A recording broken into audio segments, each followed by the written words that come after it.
सर्वप्रथम मान्य श्री पुष्पकमल दाहाल प्रचण्ड,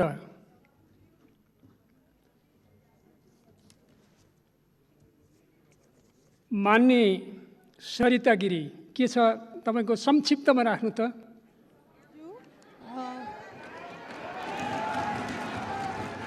तपाईँ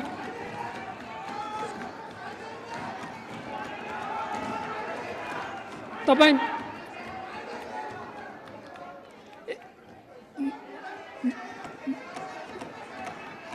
मैले तपाईहरुको कुरा बुझेँ, म रुलिङ गर्छु। रुलिङ गर्नुजेल तपाईहरु शान्त भइदिनु होला। प्रतिनिधि सभा नियमावली 2075 को नियम 112 मा उल्लेख भएका संशोधन सम्बन्धी शर्त पूरा नभएकोले तपाईको संशोधन सूचनालाई अस्वीकृत गरिएको छ। तसर्थ तपाईँ बस्नुस्। मैले समय दिएको छैन, तपाईँ बस्नुस्। मैले समय यहाँ बोल्नका लागि दिइसकेको छ। बस्नुस्, मैले रुलिङ गरिसकेँ। मैले अस्वीकृत गरेको जानकारी दिएँ, तपाईँ बस्नुस्। मान्य सदस्य अगाडि जानुस्।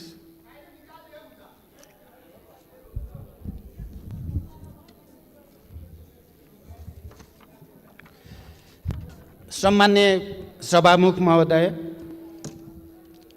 आज हामी संविधान संशोधनको अत्यन्त महत्त्वपूर्ण र संवेदनशील विषयमा निर्णय गर्नको लागि संसदको यो गरिमामय सदनमा उपस्थित भएका छौँ।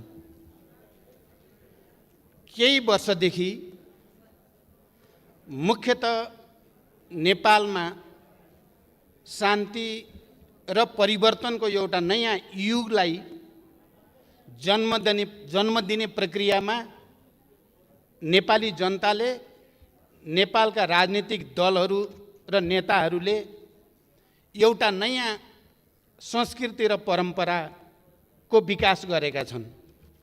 त्यो हो राष्ट्रिय महत्त्वका, ऐतिहासिक महत्त्वका र दूरगामी महत्त्वका विषयहरूमा सहमति र समझदारीबाट अगाडि जाने, राष्ट्रलाई निकास दिने र गति दिने यो एउटा नयाँ संस्कृतिको रूपमा नै विकास भएर आएको छ। हामीले विगतमा शान्ति प्रक्रियाको सन्दर्भमा, संविधान निर्माण प्रक्रियाको सन्दर्भमा होस् या देशमा हुने विभिन्न प्राकृतिक विपदाहरूको सामना गर्ने सन्दर्भमा, खास गरी विनाशकारी भूकम्पबाट उत्पन्न परिस्थितिको सामना गर्ने सन्दर्भमा पनि हामी सबैले राष्ट्रिय जिम्मेवारीका साथ, अत्यन्त संवेदनशीलताका साथ सहमति, सहकार्यद्वारा जनतालाई राहत दिने, नेतृत्व गर्ने परम्परा जस्तै बसालेका छौँ र त्यही प्रक्रियाको एउटा अत्यन्त महत्त्वपूर्ण नयाँ कडीका रूपमा आज हामी दोस्रो संविधान संशोधनको यो घडीमा आइपुगेका छौँ। खास गरी देशको भौगोलिक अखण्डतासँग सम्बन्धित विषयमा हामी हिजो राजतन्त्र, खास गरी निरङ्कुश पञ्चायती तानाशाहीको प्रारम्भिक दिनमा राजतन्त्रले गुमाएको भूमि गणतन्त्रले फिर्ता लिने ठाउँमा हामी आइपुगेका छौँ र त्यो गर्वको साथ राजतन्त्रले गुमायो, गणतन्त्रले लिँदैछ। त्यो ऐतिहासिक गौरव हाम्रो यो सदनलाई प्राप्त हुँदैछ र हामी त्यो प्रक्रियाको नयाँ कडीको रूपमा संविधान संशोधनको यो प्रक्रियामा उपस्थित छौँ। म पनि आम नेपाली जनतासँगै, नेपालका सबै राजनीतिक दलहरूसँगै, नागरिक समाजसँगै म गर्व व्यक्त गर्न चाहन्छु, सबैसँग एकैबद्धता प्रकट गर्न चाहन्छु र हामीले यो समस्याको समाधान पनि, मलाई विश्वास छ, हामी यसको अन्तिम निर्णयमा पुग्ने बेलासम्म जसरी यो विषयमा हामी प्रस्ताव प्रस्तुत गर्दा सर्वसम्मति हामीले जनाएका छौँ, निर्णयमा पनि सर्वसम्मति हुने विश्वास पनि म व्यक्त गर्न चाहन्छु र यो राष्ट्रिय एकताको निम्ति यो सम्मानित सदनका सबै प्रतिनिधित्व गर्ने राजनीतिक दल, नेताहरू र मान्य सदस्यहरू प्रति हार्दिक धन्यवाद मेरो दलको तर्फबाट र मेरो तर्फबाट व्यक्त गर्न चाहन्छु। र आउने दिनमा पनि हामीले ठुलो सङ्घर्ष र बलिदानपछि प्राप्त गरेको सङ्घीय लोकतान्त्रिक गणतन्त्रलाई सुदृढ गर्ने, यसको मार्फतबाट जनतालाई सुशासन, विकास र समृद्धिको नयाँ युगतिर लैजाने कुरामा हामीलाई राष्ट्रिय एकताको भावना अनुसार नै सफलता प्राप्त हुनेछ भनेर विश्वास र कामना पनि व्यक्त गर्न चाहन्छु।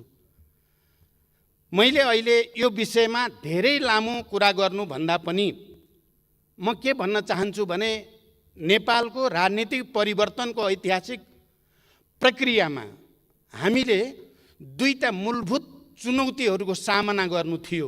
नेपाली जनताले, नेपालको राजनीतिक आन्दोलनले एकातिर सामन्ती निरङ्कुश तन्त्र र त्यसद्वारा जन्माइएका आर्थिक, राजनीतिक, सामाजिक, सांस्कृतिक विसङ्गतिहरूका विरुद्ध लड्नु थियो हामीले, र त्यसको ठाउँमा लोकतन्त्र, जनतन्त्र, जनवाद जे भने पनि लोकतन्त्र हामीले स्थापित गर्ने एउटा चुनौती थियो। र लामो समयदेखि, खास गरी राणाशाही विरोधी आन्दोलनको बेलादेखि हामी जनयुद्ध र जनआन्दोलन हुँदै शान्ति प्रक्रिया 62-63 को आन्दोलनसम्म आउँदा हामीले त्यो लडाइँमा आधारभूत विजय प्राप्त गरेकै हो।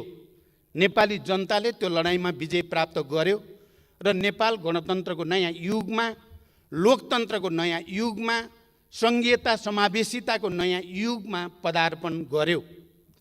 र नेपाली जनताको अगाडि र हामी सबैको अगाडि अर्को एउटा मुद्दा भनेको राष्ट्रिय स्वाधीनतालाई सुदृढ गर्नु, हाम्रो भौगोलिक अखण्डतालाई रक्षा र सुदृढ गर्नु र सबै खाले वैदेशिक दबाव, हस्तक्षेपबाट उन्मुक्त नेपाल निर्माण गर्ने दायित्व पनि नेपाली जनताको समूह इतिहासले सुम्पिएको एउटा गहन र दूरगामी जिम्मेवारी थियो।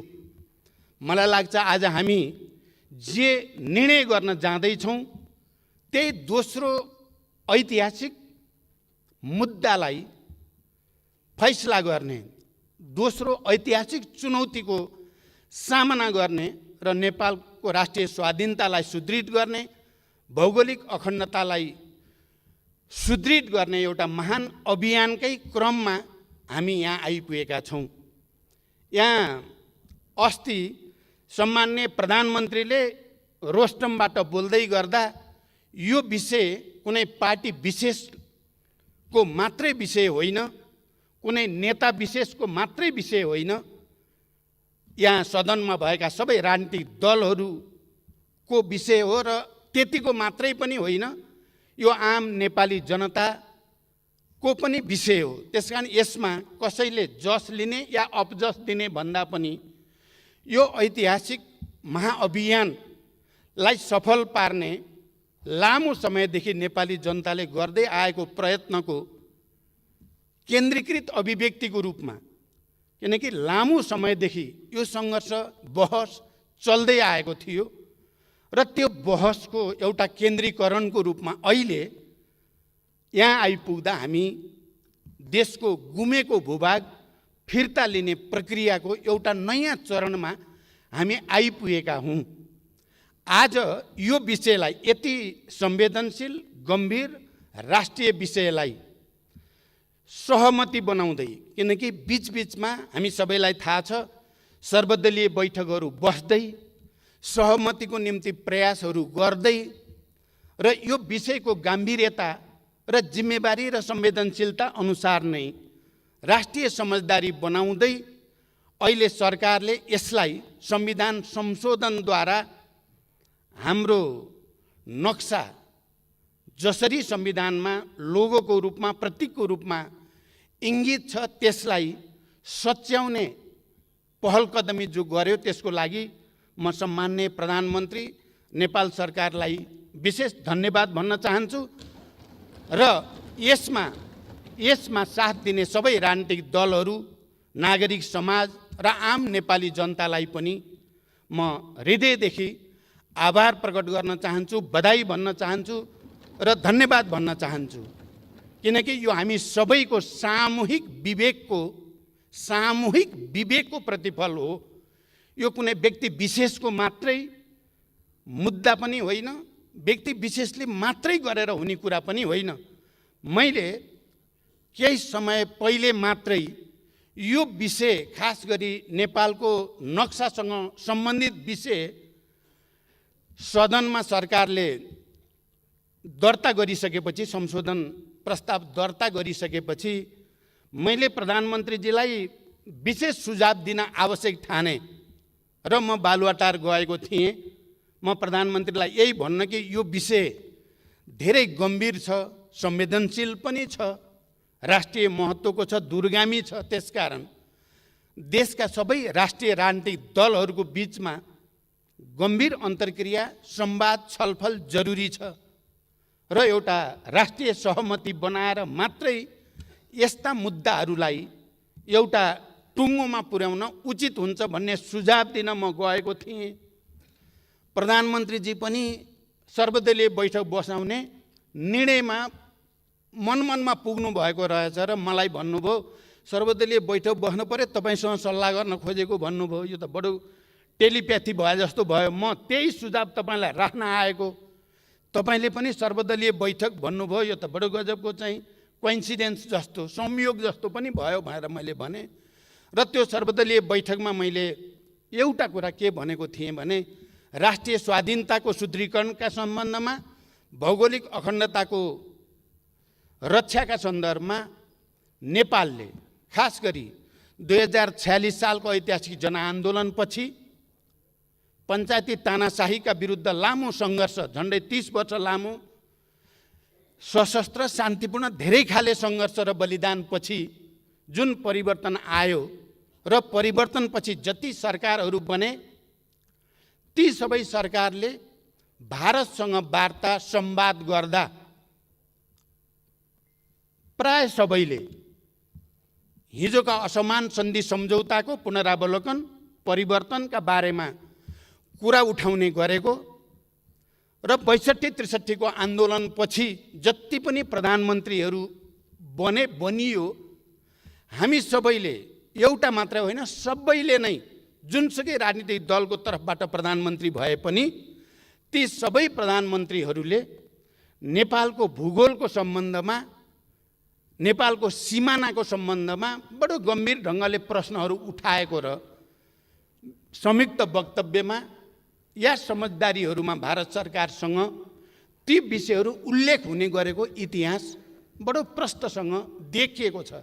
मैले ती सर्वदलीय बैठकमा भन्ने पनि गरेको थिएँ, यो हामी सबैको निम्ति खुसीको कुरा हो र यो लामो कालखण्डमा 2007 सालपछिका धेरै आन्दोलनहरूको क्रममा नेपाली जनताको राष्ट्रिय चेतना, नेपाली जनताको भौगोलिक अखण्डताप्रतिको संवेदनशीलता र त्यो चेतना पनि गुणात्मक ढङ्गले नयाँ चरणमा पुगेकै छ। यो सबैको प्रतिफल नै हो कि हामी आज हाम्रो गुमेको भूमि फिर्ता लिने, त्यसको दाबी प्रस्तुत गर्ने र त्यसको निम्ति भारत सरकारसँग नयाँ सिराबाट संवाद गर्ने, वार्ता गर्ने, राजनीतिक तहमा, कूटनैतिक तहमा वार्ता र संवाद गरेर यो समस्यालाई वान्स एन्ड फर अल सधैँका निम्ति समाधान गर्ने एउटा सङ्कल्प हामीले लिएका छौँ। त्यसो भएको हुनाले पछिल्लो चरणमा जति पनि भारत सरकारसँग नेपालका सरकारहरूको, प्रधानमन्त्रीहरूको वार्ताहरू भए ती सबैमा खास गरी कालापानी क्षेत्र, त्यो लिम्पियाधुरा, लिपुलेक र कालापानी क्षेत्र र सुस्ताको क्षेत्र, भूगोल, यसलाई विवादित क्षेत्र हुन् र यसलाई वार्ता र संवादको माध्यमबाट यी विवादित क्षेत्रको समस्या समाधान गर्नुपर्दछ भन्ने कुरामा नेपाल र भारत दुवैको सहमति बन्दै पनि आएको हो र त्यसलाई विवादित क्षेत्रको रूपमा उल्लेख गरिएको छ, स्थापित गरिएको छ। त्यहाँ भारतले पनि र नेपालले पनि कुनै विमति राखेको छैनन्। कालापानी क्षेत्र विवादमा छ भन्ने कुरा र सुस्ता पनि विवादमा छ भन्ने कुरा भारत सरकारले समेत स्वीकार गरेको तथ्य हो। मैले प्रकारान्तरले कश्मीर सम्बन्धी मुद्दाका सन्दर्भमा भारतले नयाँ नक्सा जारी गर्यो र मैले के ठान्छु भने भारत सरकारले सम्भवतः कश्मीर इस्युमा लामो समयदेखि रहेको आफ्नो आन्तरिक समस्यालाई समाधान गर्ने उपायको रूपमा सम्भवतः नयाँ नक्सा प्रकाशित गरेको थियो। उसको चाहिँ चाहना नेपाललाई जिस्क्याउनु थिएन होला। उनीहरूको चाहिँ चाहना भनेको कश्मीरसँग सम्बन्धित इस्युमा आफूले गरेको निर्णय, भारत सरकारले गरेको निर्णयलाई स्थापित गर्ने थियो होला। तर प्रकारान्तरले त्यसले हामी सबैलाई झकझक्यायो। त्यो नक्सा आफ्नो ढङ्गले भारतले प्रकाशित गर्नु नयाँ नक्सा र विवादमा छ भनेको भूमिलाई पनि भारतले आफ्नै नक्सामा समेट्नु, किनकि पटक पटक यो विषय विवादित छ भनेर भनिसकेको सन्दर्भमा या त त्यो भूगोललाई समेट्दा नेपाल सरकारसँग पनि संवाद गरेर के गर्ने भनेको भए त्यसले समस्या समाधानको एउटा नयाँ बाटो खोल्न पनि सक्थ्यो। किनकि यो कुरा स्वीकारिएको तथ्य हो कि कालापानी र सुस्ता, किनकि पटक पटक म पनि प्रधानमन्त्रीको हैसियतले भारत भ्रमणमा जाँदा, चाहे त्यो सन् 1950 को सन्धिको सन्दर्भ होस् या कालापानी क्षेत्र र सुस्ता क्षेत्रसँग सम्बन्धित सीमा सम्बन्धी विवादको कुरा होस्, उठेकै थियो, उठाइएकै थियो र यो विवादलाई दुवै देशको सचिव स्तरीय जोइन्ट कमिटी मार्फत समाधान गर्ने भनेर त्यो प्रक्रियाको थालनी पनि हुँदै आएको थियो। यस्तो पृष्ठभूमिमा कुनै एउटा देशले नक्सा प्रकाशित गर्दा नयाँ सन्दर्भमा हामी आफैले स्वीकार गरेको ऐतिहासिक तथ्य र विवाद भनेर भनिएको विषय, किनकि एउटा कुरा प्राय के हुने गर्थ्यो भने जहाँको समस्या समाधान भयो त्यसलाई समाधान भयो भनेर टुङ्गियाको घोषणा गरौँ, जहाँ बाँकी छ त्यसलाई मात्रै समाधान हुन बाँकी सिमानाका समस्या भनेर कालापानी र सुस्तालाई बाँकी समाधान हुन बाँकी विषयको रूपमा, अन्य समाधान भइसकेको विषयको रूपमा टुङ्ग्याएर जाउँ भन्ने प्रस्ताव पटक पटक आउने गरेको हो र नेपालले त्यसलाई होइन, यो जहाँ सबभन्दा बढी विवाद छ तिनलाई समाधान नगरी अन्यत्रको विषय जो त्यति धेरै गम्भीर छैन ती विषयलाई समाधान भयो भन्नु उचित हुँदैन। सबैलाई एकैचोटि टुङ्ग्याउँ र एकैचोटि समाधान भएको घोषणा गरौँ भन्ने नेपालको हामी सबैको अडान रहँदै आएको हो। त्यो तथ्य पनि म यो सम्मानित सदनलाई जानकारी गराउन चाहन्छु।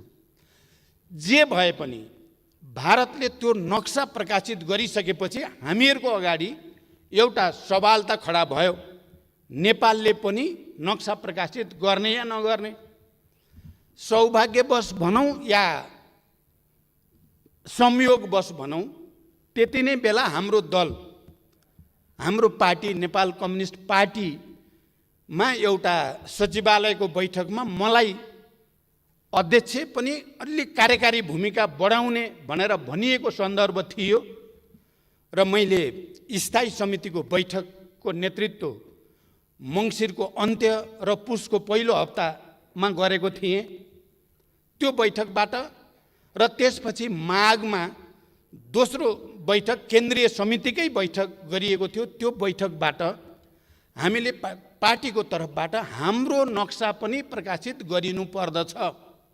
नेपालले पनि हामीले हाम्रो भूभाग जसमा हामी भित्र दुविधा छैन, नेपालीहरूको बिचमा कुनै विमति छैन, त्यो सर्वसम्मत भएको कालापानी, लिपुलेक र लिम्पियाधुरा यो भूभाग समेटेर नेपालले पनि नक्सा प्रकाशित गर्नुपर्दछ भन्ने निर्णय हामीले गर्यौँ र मैले पार्टी अध्यक्षको हैसियतले अर्को अध्यक्ष र प्रधानमन्त्री, सम्माननीय प्रधानमन्त्री कमरेडलाई नक्सा प्रकाशित गर्ने बारेमा पार्टीका निर्णयहरूको जानकारी पनि गराउँदै आएको थिएँ। त्यसकारण यो नक्साको कुरा अहिले मात्रै उठ्यो, अहिले मात्रै टुङ्गियो भन्ने कुरा होइन। जति बेला भारतको तर्फबाट नक्सा प्रकाशित भयो, हाम्रो जिम्मेवारी र दायित्व बन्थ्यो कि हामीले पनि नक्सा प्रकाशित गरौँ।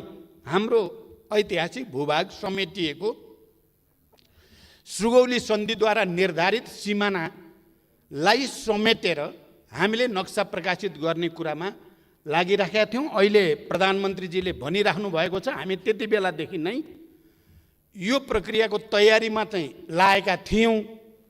र मैले सर्वदलीय बैठकमा नि भनेको थिएँ, आज म सभामुख महोदय यो सम्मानित सदनलाई पनि प्रश्न गर्न चाहन्छु कि सर्वदलीय बैठकको बेलामा पनि हामीले नक्सा प्रकाशित गर्नुको साथसाथै भारतसँग वार्ताको निम्ति, संवादको निम्ति पहल बढाएर लानुपर्ने हुन्छ। मैले प्रधानमन्त्रीजीले ड्राफ्ट गरेको डिप्लोमेटिक नोट मलाई पनि पढ्ने अवसर प्राप्त भयो। प्रधानमन्त्रीजी र मैले सँगै पनि त्यसलाई हेऱ्यौँ। त्यो बडो जिम्मेवारपूर्ण भाषामा स्ट्रङली वार्ताको निम्ति अपिल गरिएको छ।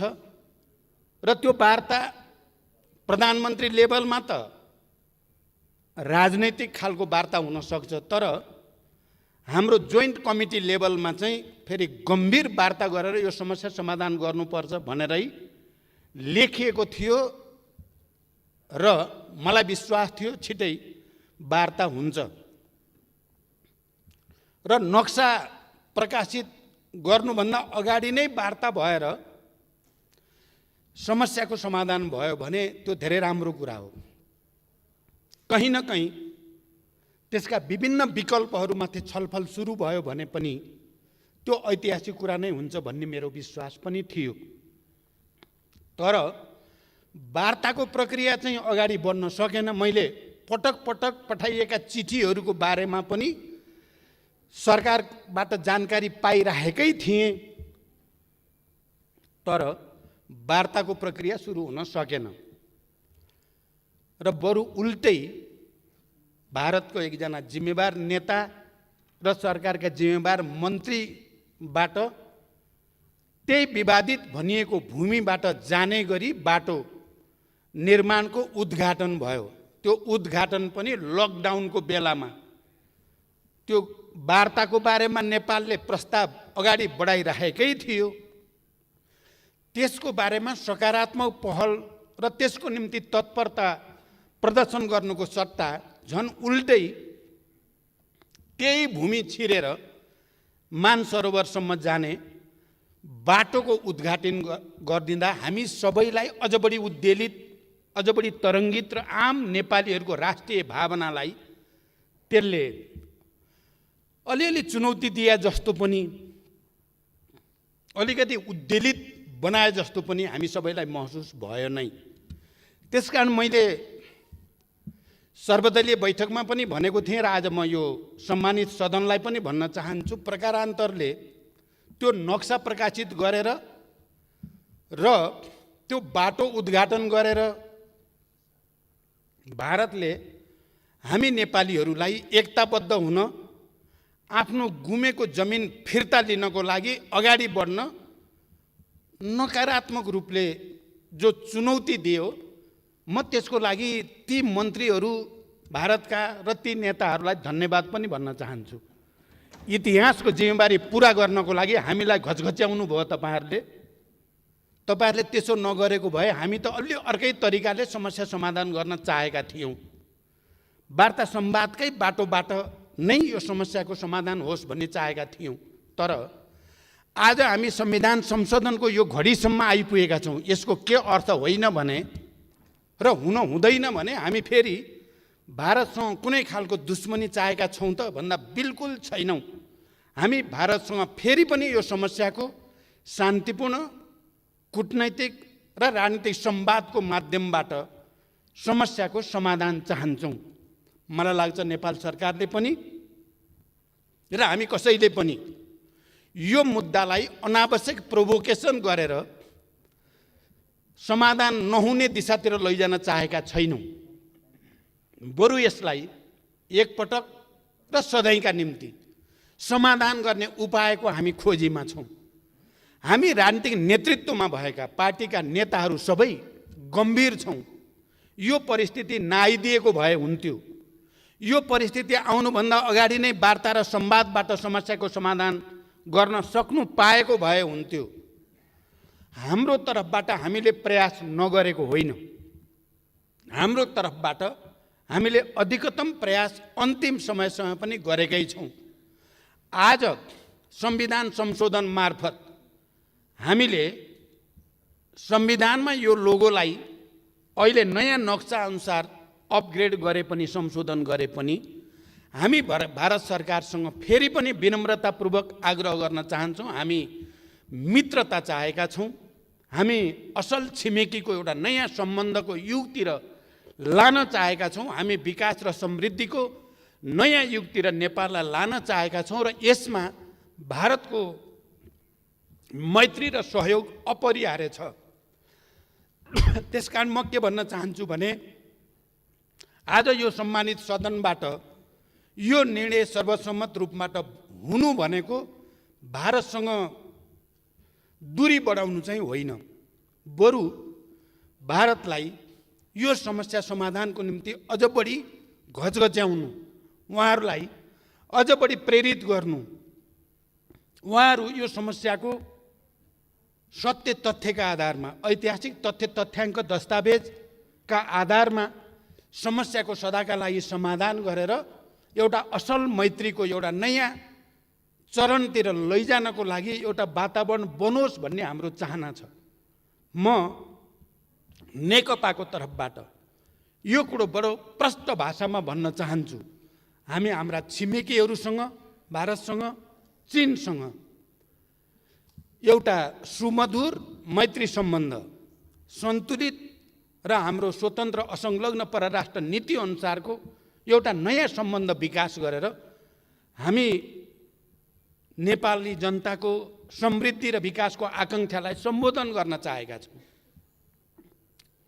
र हामीले यहाँ आज राष्ट्रिय सहमति हो। यद्यपि हामी विचारधारात्मक रूपमा, राजनैतिक रूपमा विभिन्न पार्टीका छौँ, विभिन्न राजनीतिक दलमा छौँ, विभिन्न दर्शनका अनुयायीहरू छौँ, तर नेपालको यो राष्ट्रिय मुद्दामा हामी सबै एक छौँ। सबै दलहरू एक छौँ। हामी सबै वर्ग, जाति, क्षेत्र, लिङ्ग, समुदायका नेपाली जनता हामी एक ठाउँमा छौँ। यो सन्देश हामीले भारतलाई चाहिँ कुनै किसिमले भारतलाई अप्ठ्यारो पार्नको लागि यो एकता प्रदर्शन भएको होइन, बरु भारतले हाम्रो समस्या ठिक ढङ्गले बुझिदियोस्, नेपाली जनताको भावनालाई, नेपाली जनताको चाहनालाई भारतले राम्रोसँग विचार गरिदियोस् भन्ने एउटा सन्देश प्रवाह गर्न चाहेका छौँ। र अन्ततः हामीलाई थाहा छ समस्याको समाधान संवाद र वार्ताबाटै हुने हो। हामी यसलाई योभन्दा पर चर्काएर कसैलाई पनि फाइदा छैन भन्ने कुरामा हामी सचेत छौँ। हामी त्यस्तो कुनै दुविधामा छैनौँ। हामी त्यस्तो कुनै बचकाना आवेगमा छैनौँ कि हामी निहित राजनीतिक स्वार्थको निम्ति यस्तो राष्ट्रिय संवेदनशील र ऐतिहासिक मुद्दामा खेलबाड गर्ने नेतृत्व हामी होइन। यदि हामी त्यस्तो हुन्थ्यो भने हामीले नेपालमा यो परिवर्तन सम्भव तुल्याउन सक्ने थिएनौँ। हामीले नेपालमा शान्तिको एउटा नयाँ उदाहरण विश्व सामु प्रस्तुत गर्न सक्ने थिएनौँ। हामीले यो परिवर्तनलाई यो स्तरमा ल्याउन सक्ने थिएनौँ। त्यसकारण अहिले फेरि एकचोटि हामीले विश्व सामु एउटा सन्देश दिएका छौँ। हामी नेपालीहरू नेपालको राष्ट्रिय मुद्दामा, ऐतिहासिक मुद्दामा एक ठाउँमा खडा हुन्छन्। हिजो पनि हामीले त्यो साबित गरेका हौँ, आज पनि हामीले त्यो साबित गरेका छौँ र मलाई विश्वास छ भोलि पनि हामी राष्ट्रिय मुद्दामा एकजुट भएर नै विश्वलाई एउटा सन्देश दिइराख्नेछौँ। म भारतको सरकार, त्यहाँका राजनीतिक नेताहरू, राजनीतिक दलहरू, त्यहाँका बुद्धिजीवी, त्यहाँका पत्रकारहरूलाई पनि नेपाली जनताको यो भावना र संवेदनशीलतालाई गम्भीरतापूर्वक लिइदिन म हार्दिक रूपले आग्रह गर्न चाहन्छु। हामी योभन्दा बढी यो विषय नतन्कियोस्, बरु यो बिन्दुबाट वार्ता संवादको एउटा नयाँ युगको सूत्रपात होस् र त्यसले हाम्रा बीचमा भएका समस्याहरूलाई स्थायी रूपले समाधान गर्ने एउटा वातावरण बनोस् भन्ने हाम्रो चाहनालाई म व्यक्त गर्न चाहन्छु। मलाई आज यति बोल्दै गर्दा विशेष गर्वको महसुस भएको छ, किनकि हामीले 12 बुँदे समझदारीदेखि शान्ति सम्झौतासम्म आउँदा जुन राजनीतिक संस्कार हामीले सूत्रपात गर्यौं त्यो र भूकम्पको बेलामा हामीले जे भन्यौं र गर्यौं त्यो, संविधान बनाउने बेलामा हामीले जे भन्यौं र गर्यौं त्यो सबै, र अहिले यो विषयमा हामीले जुन एकता प्रदर्शन गरे यो सबैले नेपाली कल्चर, नेपालको मनोविज्ञान, नेपाली भावना, नेपाली चेतनालाई अभिव्यक्त गरेको छ। मैले यो सदनमा आउँदै गर्दा बाटोमा मेरो स्टाफ साथीले भन्नुभयो, कोहीले भनेका छन् रे, लौ पार्टीहरूले त देश बचाउन सक्ने भएनन्, अब फेरि सामन्तहरू नै आउन पर्यो भनेर पनि प्लेकार्ड बोकेका छन् अरे भनेर सुनाउनु भयो मलाई। मैले त्यसो भएर आज सुरुमै भने, राजतन्त्रले गुमाएको जमिन गणतन्त्रले फिर्ता ल्याउँदैछ, खबरदार। नेपाली जनतालाई भ्रमित गर्ने कहीँ कतैबाट कुत्सित प्रयास नहोस्। आज 21औं शताब्दीमा ठुलो सङ्घर्ष र बलिदानबाट खारिएर आएको नेपाली जनता कसैको भ्रमको पछि लाग्ने छैनन्, बरु राष्ट्रिय एकताको साथ हामी यो मुद्दालाई पनि र अहिलेको कोरोना महामारी जो विश्वव्यापी रूपमा देखा परेको छ त्यसको पनि राष्ट्रिय सहमतिको साथै सामना गरेर हामीले देखाउने छौं। मलाई शान्ति सम्झौताको एउटा हस्ताक्षरकर्ताको हैसियतले 7 दलको तर्फबाट तत्कालीन प्रधानमन्त्री गिरिजाप्रसाद कोइराला र मैले यसै हलमा हस्ताक्षर गरेका थियौं। त्यो दिन पनि मैले सम्झिन चाहन्छु।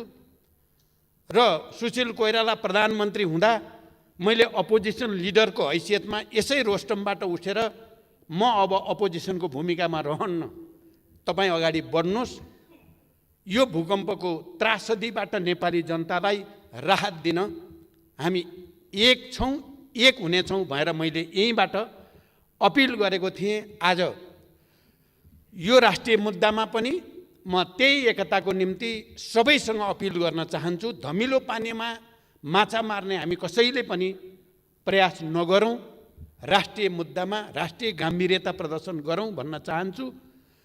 कोरोनाका विरुद्धको सङ्घर्षमा पनि मैले सुरुदेखि भनेको छु, यद्यपि कतिपय बेला मेरा भनाइहरूलाई ठिक ढङ्गले बुझिएन कि भन्ने मलाई महसुस हुने गर्दछ। सबै राजनीतिक दलहरू, नागरिक समाज, पत्रकार, बुद्धिजीवी सम्मिलित प्रधानमन्त्रीको नेतृत्वमा एउटा संरचना बनाएर गइयो भने र अनि सङ्घीय सरकार, प्रादेशिक सरकार र स्थानीय सरकारको राम्रो कोअर्डिनेसनमा गयौँ भने सायद यो समस्याको हामीले ठिक ढङ्गले सामना गर्न सकिन्छ भन्न खोजेको थिएँ मैले। तर मेरो भनाइलाई सायद ठिक ढङ्गले मैले बुझाउन सकिनँ। म फेरि पनि भन्छु, आज देशको अगाडि जे जति समस्या र चुनौतीहरू छन् तिनको समाधान राष्ट्रिय सहमति बाहेक अर्को हुन सक्दैन। त्यही राष्ट्रिय सहमतिको निम्ति फेरि एकचोटि सबैसँग अपिल गर्दै सभामुख महोदय म बिदा हुन चाहन्छु। धन्यवाद।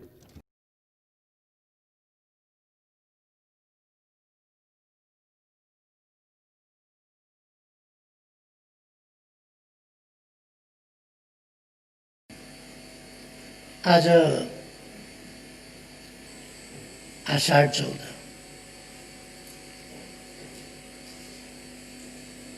सायद आषाढ 14 एउटा सामान्य दिन नै हुन्थ्यो होला, तर हामी नेपालीहरूका लागि, नेपालमा परिवर्तन चाहनेहरूका लागि, नेपाली समाज अग्रगतिमा जाओस् भन्नेहरूका लागि, नेपालमा जनताको गणतन्त्रात्मक लोकतन्त्र स्थापना होस् भन्ने र स्थापना गर्न योगदान गर्नेहरूका लागि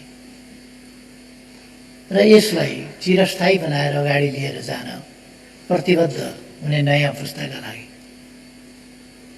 आजको दिन एउटा विशेष दिन भएको छ।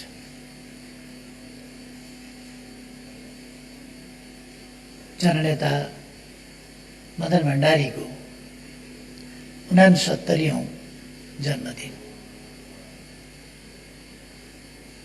यस दिनको उपलक्ष्यमा सन्दर्भमा म सबै नेपाली दिदीबहिनी तथा दाजुभाइहरूमा जुन विचारले नेपाली समाजलाई परिवर्तन गरेर यहाँसम्म ल्याएको छ, ल्याउन असाधारण र महत्त्वपूर्ण योगदान गरेको छ, त्यस विचारका प्रणेताप्रति अत्यन्तै आदरभाव साथ, सम्मान साथ श्रद्धासुमन अर्पण गर्दै यस विचारले सफलता पाएको र यसको प्रतिफल सबैले प्राप्त गर्दै गरेको अवस्थामा म सबैमा बधाई पनि भन्न चाहन्छु र शुभकामना पनि भन्न चाहन्छु।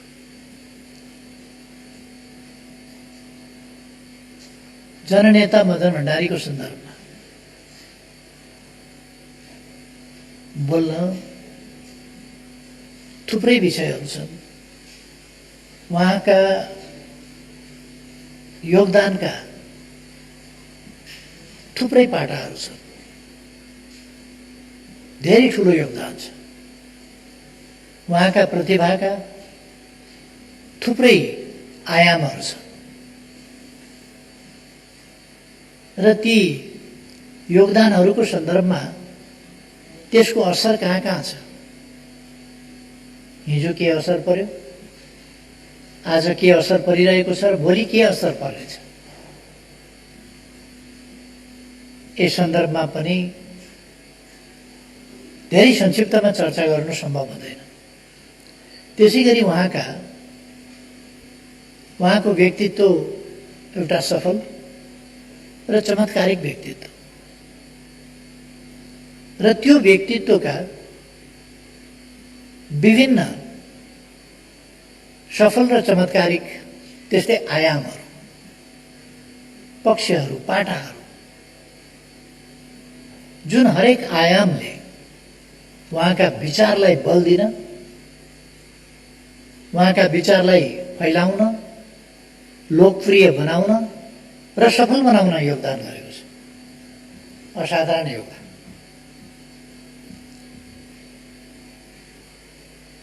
ती कुराहरू पनि संक्षिप्तमा चर्चा गर्न त्यति सम्भव छैन। हामीले निकै समय लगाएर नै चर्चा गर्नुपर्छ र यस सन्दर्भमा जानकारीको पाटो त्यतिकै व्यापक जानकारी हुन जरुरी छ।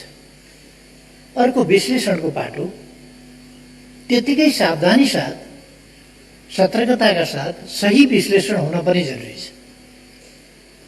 त्यसकारण यो झन् कठिन विषय हुन्छ। हुन त आज पनि हामी सुन्ने गर्छौँ यता कुरा। म अरू कुरा त मान्छु, तर मार्क्सवाद मान्दिनँ भन्ने विद्वानहरू पनि पाइन्छ।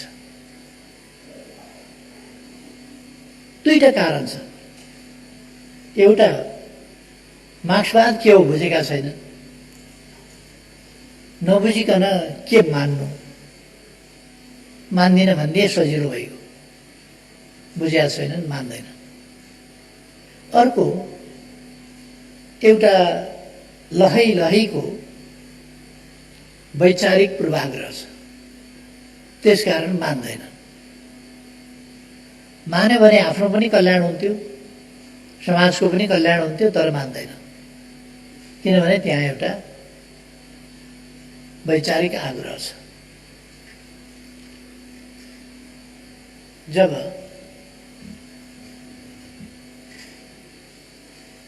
मार्क्स जस्तो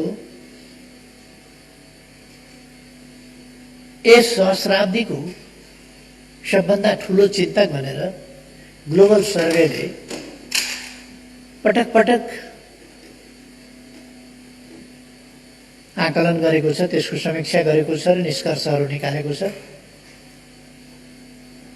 र जसका विचारहरूले दुनियाँलाई परिवर्तित गरेका छन्। साम्राज्यवादको साम्राज्य फैलिएको थियो विश्वमा, पुँजीवादको विचारधारात्मक र व्यवहारिक रूपमा शासकीय अधिनायकत्व फैलिएको थियो दुनियाँमा। ठुला राष्ट्रहरूको सानाहरूमाथिको थिचोमिचो, अतिक्रमण, कब्जा, उपनिवेश बनाउने काम, तिनीहरूलाई लुट्ने काम भएको थियो। काम नस्टाउने साम्राज्यहरू स्थापना भएका थिए दुनियाँमा। जनता अधिकारविहीन थिए। कुनै अधिकार जनतालाई उपलब्ध थिएन। अधिकार भन्दा पनि माथि, यति अधिकार भन्ने कुरा, अधिकार भनेपछि त्यो न्यायोचित सीमामा हुन्छ, तर स्वेच्छाचारिता वा तानाशाही भनेको अधिकार भन्ने परिभाषाभन्दा माथि कोही त्यस्तो थियो, शासक त्यस्तो हुन्थ्यो। दुनियाँमा महिला र पुरुषकै बीचमा घरैमा असमानता थियो, रङ्गभेद थियो दुनियाँमा, कालो जन्मिनु अपराध जस्तो अथवा छुवाछुतको वर्णाश्रम व्यवस्था थियो। तल्लो जात भनिएको, तथाकथित तल्लो जातमा जन्मिएको भनेर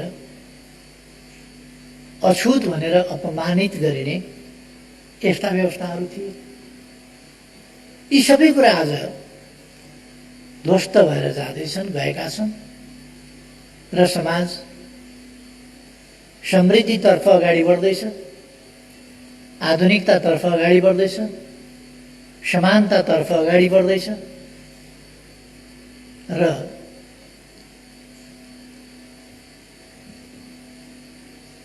त्यो समानता क्रमशः सुदृढ हुँदैछ।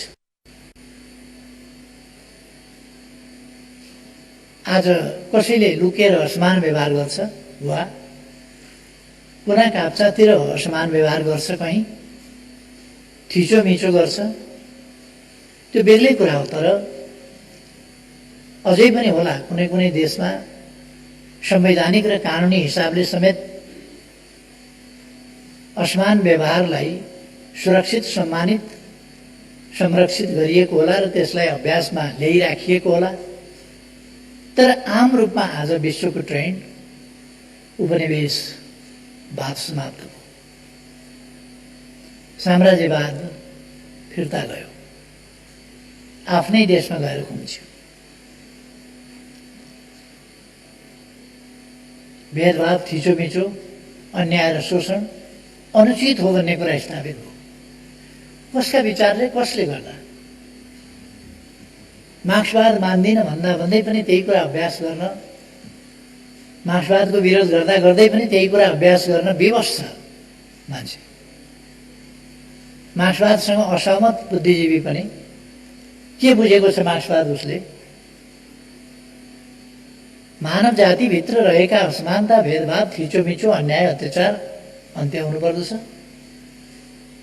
समाजमा समृद्धि हुनुपर्दछ र समृद्धिको उपभोग केहीले गर्ने होइन, सबैले गर्न पाउनुपर्छ। कोही दमित थिचोमिचोमा पर्न पाउनु हुँदैन भन्ने नै कार्ल मार्क्सका सामाजिक भनाइहरू। ती सामाजिक भनाइ द्वन्द्वात्मक भौतिकवादी दर्शनबाट आएका छन् र ती सामाजिक भनाइ ऐतिहासिक भौतिकवादी दर्शनबाट आएका छन्। मार्क्सको त विरोध गर्छन् भने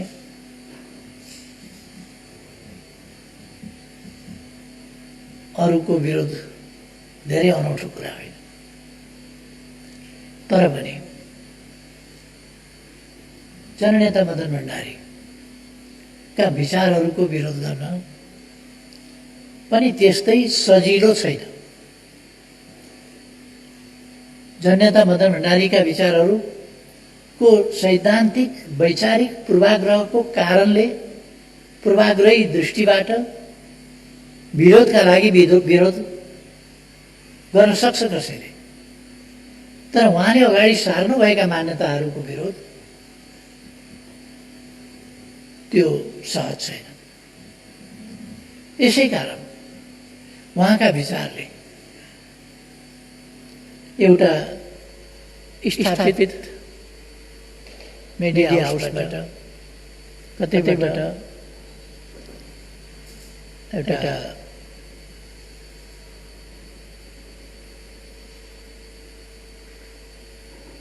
यो तथ्य सङ्कलन गर्ने जनताको अभिमत सङ्कलन गर्ने काम भइरहेको थियो। त्यसले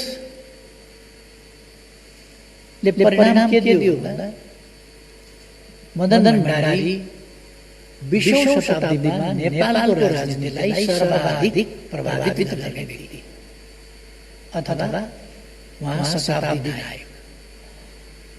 शताब्दी नायकको रूपमा 20औं शताब्दीमा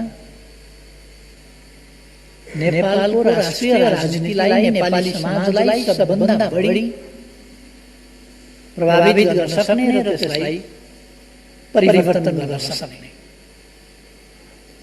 जस्तो मार्क्सले 19औं शताब्दी यता उहाँका विचारहरू आए यता 19औं शताब्दी 20औं शताब्दी र 21औं शताब्दीलाई नै जस्तो सर्वाधिक प्रभावित गरिरहनु भएको छ। उहाँका दर्शनले दर्शनको क्षेत्रमा, विज्ञानको क्षेत्रमा, खोजको क्षेत्रमा, अनुसन्धानको क्षेत्रमा, समाज विज्ञानको क्षेत्रमा, समाजको व्यवस्थापनको क्षेत्रमा र यस्ता ठुला परिवर्तनको क्षेत्रमा जुन योगदान दिइरहेको छ। त्यसैगरी नेपाली समाजमा आधारभूत रूपमा कालानुष्कै सोचहरू तथा दार्शनिक सोचहरू कै आधारमा मदन भण्डारीले नयाँ चिन्तकको रूपमा नयाँ सोचहरूलाई सार्नु। उहाँलाई नेपाली जनताले चिन्न बहुत कम समय पाए। उहाँ 47 साल कार्तिक 25 गते खुला मञ्चमा निस्किनु। 23 गते संविधान जारी भयो। 25 गते पार्टीको तर्फबाट प्रवक्ताको रूपमा खुला मञ्चमा निस्किनुभयो र मदन भण्डारीका नाममा उहाँले जनतालाई सार्वजनिक ढङ्गले पहिलोपल्ट सम्बोधन गर्नुभयो र दुनियाँलाई के थाहा भयो भने उहाँ महासचिव भन्ने थाहा भएन, किन त्यो दिन महासचिव भनिएन, प्रवक्ता भनियो। तर संविधानको सम्बन्धमा उहाँले जे भन्नुभयो, नेपाली समाजको परिवर्तन, नेपाली समाजको अग्रगमन, नेपाली जनताका आकांक्षाहरू जारी संविधानमा 2047 साल कार्तिक 23 गते जारी भएको संविधानमा कति पुरा भए, कति पुरा भएनन्, कति बाँकी रहे र कति कुरा हुनु पर्थ्यो भएनन्, कति कुरामा नेपाली जनताको असहमति छ र नेपाली जनताको भावनाको हितको प्रतिनिधित्व गर्ने मेरो पार्टीको पनि यसमा असहमति छ र म ती असहमतिहरू राख्छु भनेर उहाँले 27 वटा कुरामा असहमति राख्नु। त्यसबेला त्यो त्यति ठुलो कुरो जस्तो भएन। तर पछि 63 सालमा वैशाख 11 गते संसद पुनर्स्थापना भएपछि जेठ 15 गते संविधान संशोधनका मदन भण्डारीले राख्नुभएका 27वटा बुँदाहरू त्यति बेला पुनर्स्थापित गर्न पर्यो अथवा ती बुँदाहरू पुनर्स्थापित भए। राजनीतिका सन्दर्भहरू एउटा समयका सन्दर्भ अर्को समयमा मिल्दैनन्, सन्दर्भ परिवर्तित भएको हुन्छ। हामीले कतिपल्ट संवैधानिक राजतन्त्र भनेका छौँ। त्यो एउटा संवैधानिक राजतन्त्र भन्नुका पछाडि तात्कालिक शक्ति सन्तुलनको अवस्था र त्यसबेला त्यस नाराबाट अगाडि जनताको शक्तिलाई सचेत, सङ्गठित र परिचालित गर्न सकिने त्यस सम्भावनालाई हेरेर भनेको थियो। र समय परिवर्तित हुँदाखेरि त हाम्रो रणनीतिक उद्देश्य भनेको गणतन्त्र नेपाल हो, गणतान्त्रिक लोकतन्त्र हाम्रो उद्देश्य हो हामीले भनेका थियौँ। तर कार्यनीतिक रूपमा तत्कालका लागि शक्ति सन्तुलनले हामीलाई सीमित गर्दा हामीले ती चिजहरू गर्नु परेको थियो।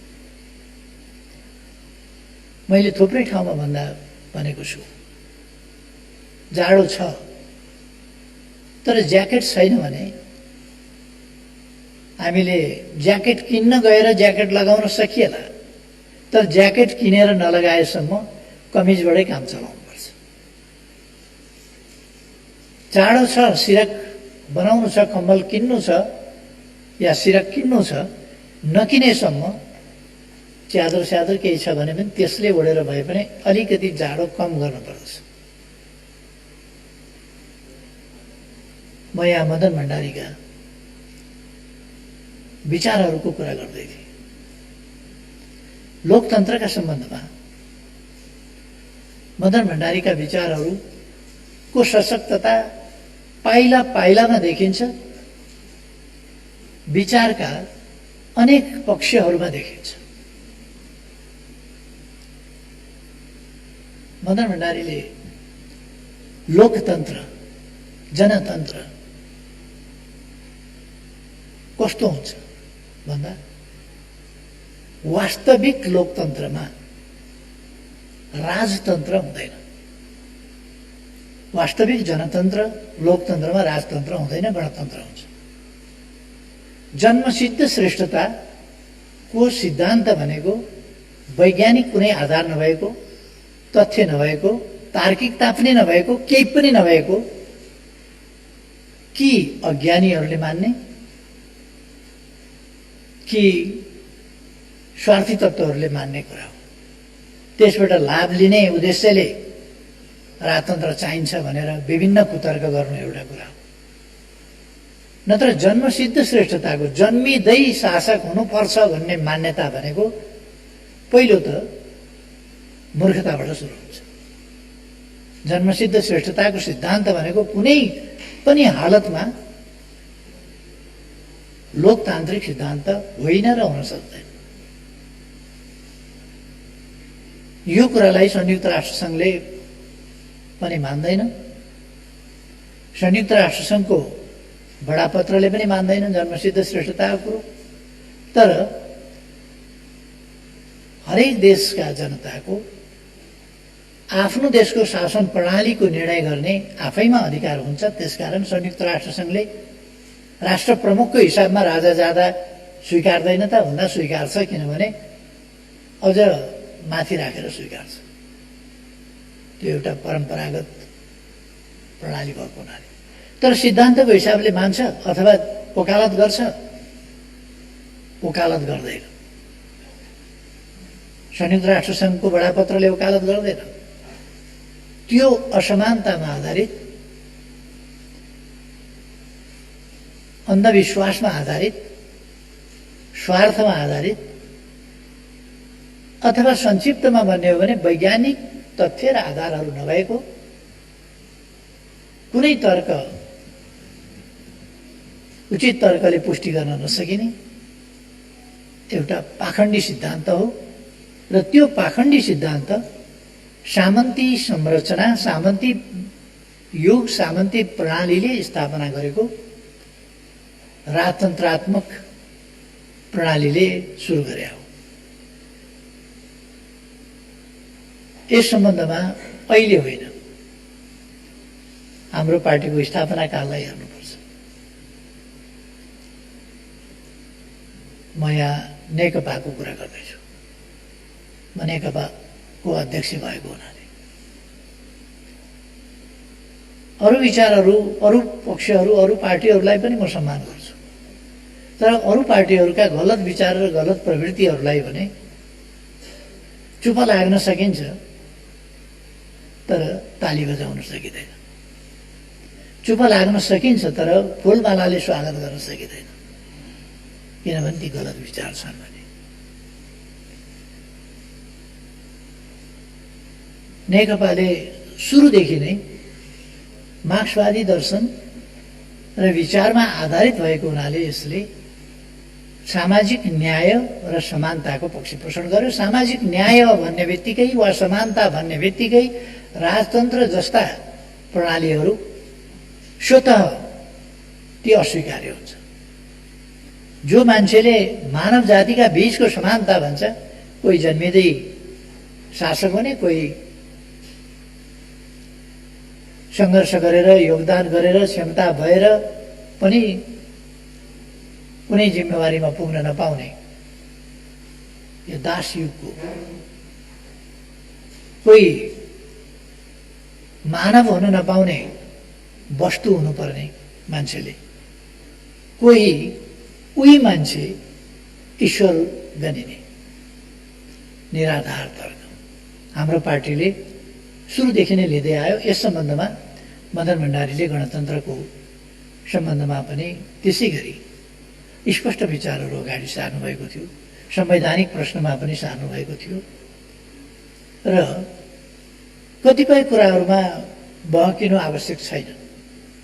कहिले कहिले हाम्रो देशमा पनि बहकावहरू आएका छन्, साम्प्रदायिक विद्वेषका, संकीर्णताका, क्षेत्रीयताका, जातीयताका, भाषिकताका अथवा आस्था समूहका अनेक प्रकारका हाम्रा विविधताहरूलाई साम्प्रदायिकतामा बदलेर एकता तोड्ने, अनेकतामा बदल्ने, अन्तर्विरोध र द्वन्द्व सिर्जना गर्ने, विग्रह पैदा गर्ने र देशको अहित गर्ने, आफ्ना संकीर्ण स्वार्थका लागि वा अरू कसैबाट निर्देशित भएर ती कामहरू गर्ने, यस्ता प्रयासहरू। तर त्यस्ता प्रयासहरू हुँदा जननेता मदन भण्डारी कहिले पनि बहकिनु भएन। उहाँले न्यायोचित विचारहरू जहिले पनि दृढताका साथ राख्नुभयो र ती विचारहरूले समाजमा बिस्तारै प्रभाव जमाउँदै गए र अब नेपाली समाजले संकीर्णता, अनेकता, फुट जस्ता कुराहरूलाई अस्वीकार गरेर राष्ट्रिय एकता, विविधतामा एकता जस्ता कुराहरूलाई आत्मसात गरिसकेका छ। केही हिस्सामा थोरै दिन होला असहमतिहरू, केही स्वार्थका लागि लड्ने, त्यसबाट आफ्नो स्वार्थ सिद्ध हुन्छ भन्ने ठान्ने तत्त्वहरू हुन सक्छ, तर आम समाजमा, आम जनतामा अब त्यो पक्ष रहेको छैन। राष्ट्रिय एकताको पक्षमा, राष्ट्रिय सार्वभौमसत्ताको पक्षमा, भौगोलिक अखण्डताको पक्षमा, स्वाधीनताको पक्षमा, राष्ट्रिय हितहरूको पक्षमा जननेता मदन भण्डारीले कसरी सोच्नुहुन्थ्यो, अब कुनै नयाँ विषय रहेको छैन। हामी साधारणतया चर्चा गर्ने गर्छौँ। प्रकट भएको र जनताले थाहा पाएको नेपालको संसदबाटै उहाँले बोल्नुभएको 48 सालको सम्बोधनलाई लिँदाखेरि पनि हामी बुझ्न सक्छौँ। त्यस सम्बोधनले नै स्पष्ट पारेको छ कि कालापानीका इस्यु हुन् कि आज राष्ट्र लडिरहेका राष्ट्रियताका विषयहरू हुन्, लिम्पियाधुरा हुन् वा लिपुलेखका हुन्, सुस्ताका हुन् अथवा अन्यत्रका हुन्, यी सबै कुराहरूको सन्दर्भमा मदन भण्डारीका दृष्टिकोणहरू सार्वभौम समानताका आधारमा व्यवहार गर्नुपर्दछ। राष्ट्रको सार्वभौम सत्ता सानो वा ठुलो हुँदैन। त्यसकारण हामीले एउटा सानो राष्ट्रको कम्प्लेक्स हिन ग्रन्थि पालेर बोल्न नसक्ने, आफ्ना अधिकार एसर्ट गर्न नसक्ने, दृढताका साथ लिन नसक्ने, ती गल्तीहरू गर्नु हुँदैन।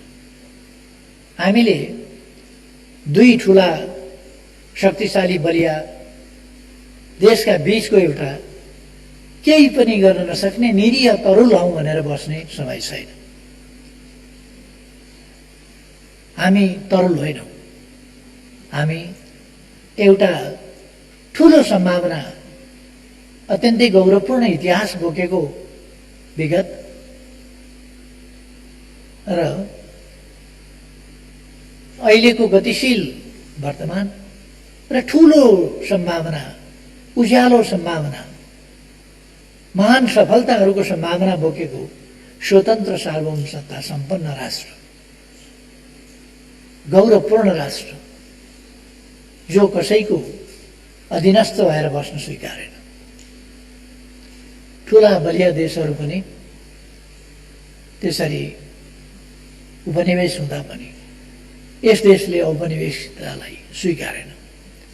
त्यो गौरव भएको सम्भावना बोकेको देश र यसले आफ्नो ताकत, विगतको गौरवपूर्ण इतिहास, आजको गतिशीलता पनि कम गौरवपूर्ण छैन, अत्यन्तै गौरवपूर्ण छ र भोलिका सम्भावनाहरू अझ प्रबल छन्।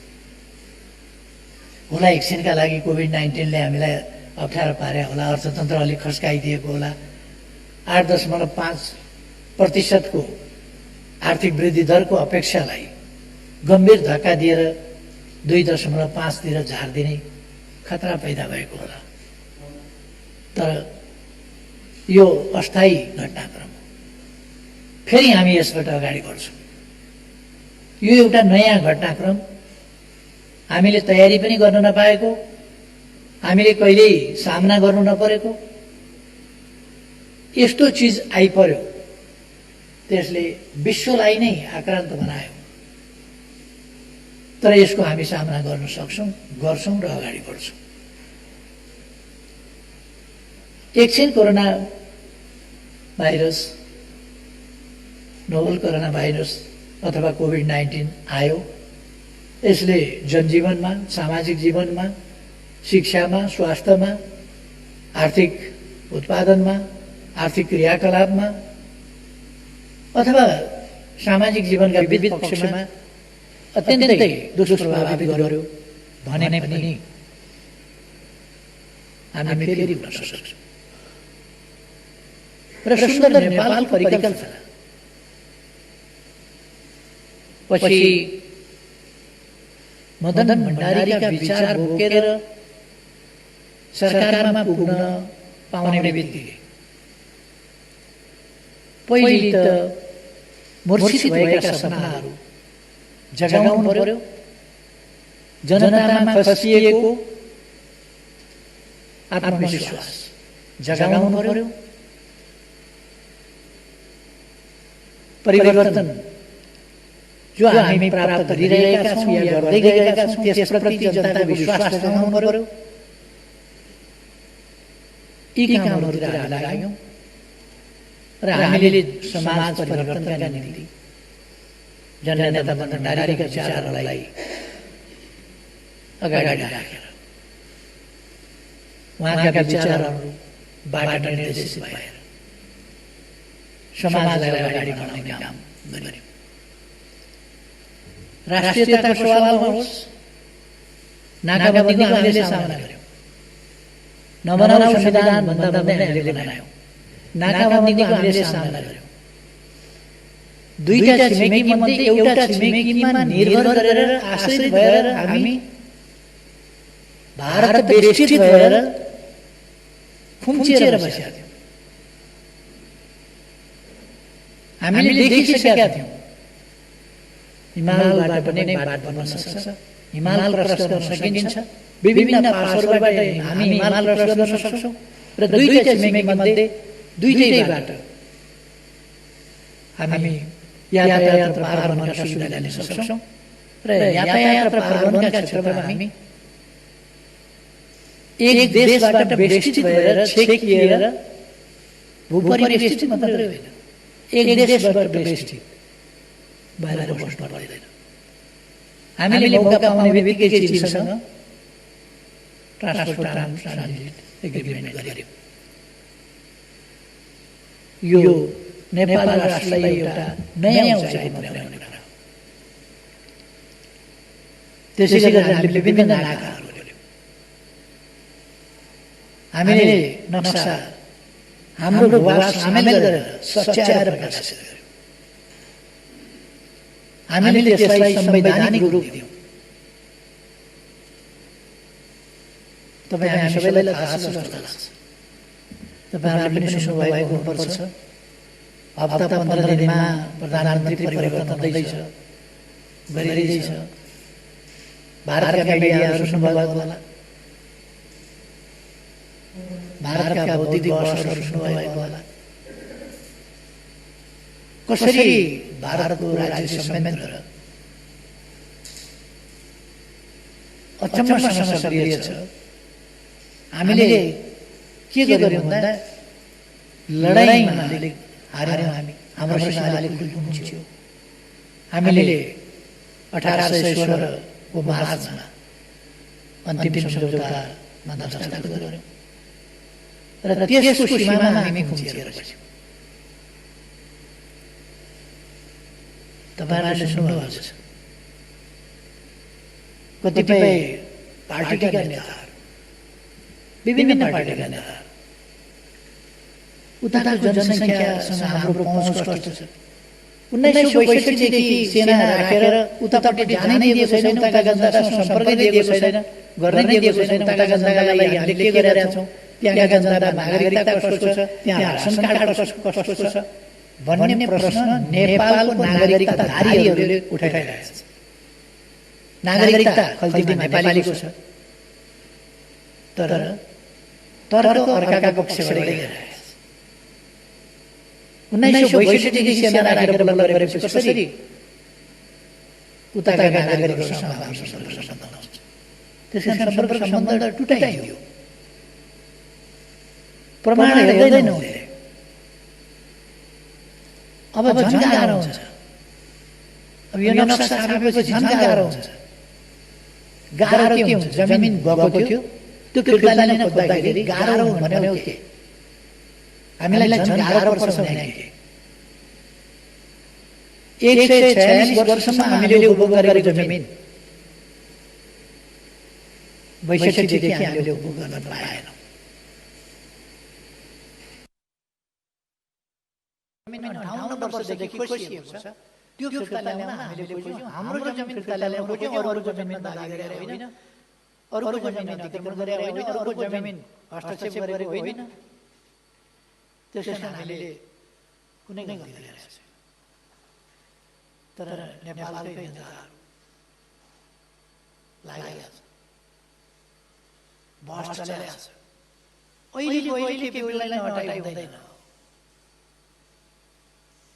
पहिले यहाँ चीनतिरको ट्रान्सपोर्ट ट्रान्जिट एग्रिमेन्ट गरेर फर्किएपछि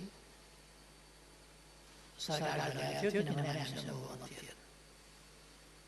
अहिले त्यही सपना देखेर संविधान संशोधन भयो, नक्सा जारी भयो। त्यसो भएपछि यस्तो अपराध गर्ने केटीहरूलाई अब भित्रभित्रको कुरा हो, बाहिर भन्न नसक्ने, तर भित्रभित्र यस्तो अपराध गर्नेलाई चाहिँ दिल्लीका सञ्चार माध्यमहरू सुन्नुहोस्, त्यसैले निर्देश गरिहाल्छ कि कहाँ कहाँ के भइरहेछ। यहाँका होटलहरूमा भइरहेका गतिविधिहरू त्यसले पनि भइरहेको छ। एम्बेसीको सक्रियता त्यसले पनि भइरहेको छ।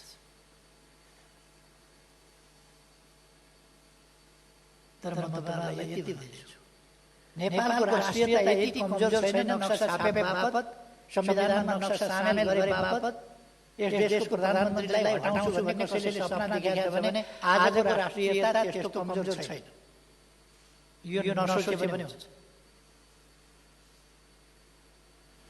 त्यसकारण यो भ्रम कोसिस गर्नलाई गर्न दिउँ, तर हिजोको जस्तो होइन। कसैले हतार नगरे पनि हुन्छ र कसैले विभिन्न आग्रहहरू नपाले पनि हुन्छ। मलाई प्रधानमन्त्रीको जिम्मेवारीमा बसिरहन मन छैन। तर यति बेला म हट्ने हो भने फेरिदेखि नेपालको पक्षमा बोल्ने आँट कसैले गर्ने छैन, किनभने भोलिपल्ट बर्खास्त हुन्छ। त्यसैले मैले आजका लागि होइन, भोलिका लागि, आफ्ना लागि होइन, देशका लागि र हाम्रो पार्टी, हाम्रो संसदीय दल यस्ता भकाबमा कुद्नेवाला पनि छैन, यति कुरा नबुझ्ने अन्जान खेलमा सामेल हुनेवाला पनि छैन। यसको अगुवाईमा अहिलेका परिवर्तनहरू भएका छन्, किनभने यसको पृष्ठभागमा जननेता मदन भण्डारीका स्पष्ट विचारहरू छन् र त्यसबाट निर्देशित भएर यो पार्टी चलेको छ। अहिलेको संसदको 2/3 जसो हिस्सा जननेता मदन भण्डारीका विचारहरूबाट निर्देशित भएर अगाडि बढेको छ। त्यसकारण भुलचुकले नक्सा छापिएको होइन। कतिपय मान्छेले मलाई भने यो त पोइन्ट अफ नो रिटर्न हो। नक्सा छाप्ने कुरा र संविधान संशोधन गर्ने कुरा पोइन्ट अफ नो रिटर्न हो। मैले भन्ने गरेको छु, पोइन्ट अफ नो रिटर्न नै गरे हो, किन यस अभियानबाट हामी फिर्तै हुँदैनौँ। त्यसकारण त्यहाँ पोइन्ट अफ रिटर्न राख्ने त्यो कुरै थिएन, कुरै छैन। पोइन्ट अफ नो रिटर्न, हामीलाई हाम्रो भूमि चाहियो, फिर्ता नलिकन छोड्दैनौँ। पोइन्ट अफ रिटर्न छैन, पोइन्ट अफ नो रिटर्न। यसो भन्दा अब मदन भण्डारीका विचारहरूले यहाँसम्म यस समाजलाई डोर्याएको छ, अगाडि पनि डोर्याउनेछ। अलिकति एउटा प्रसङ्ग यहाँनिर भन्नै पर्छ।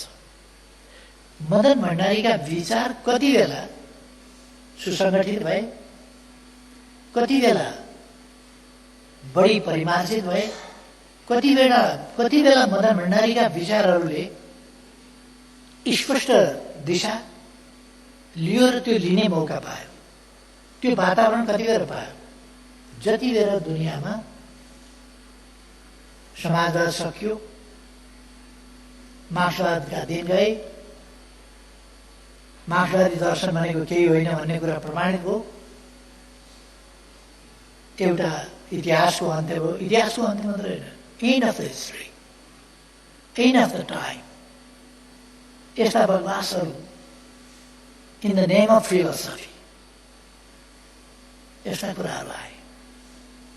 सोभियत सङ्घ ढल्यो, टुक्रियो, पूर्वी युरोप भताभुङ्ग भयो।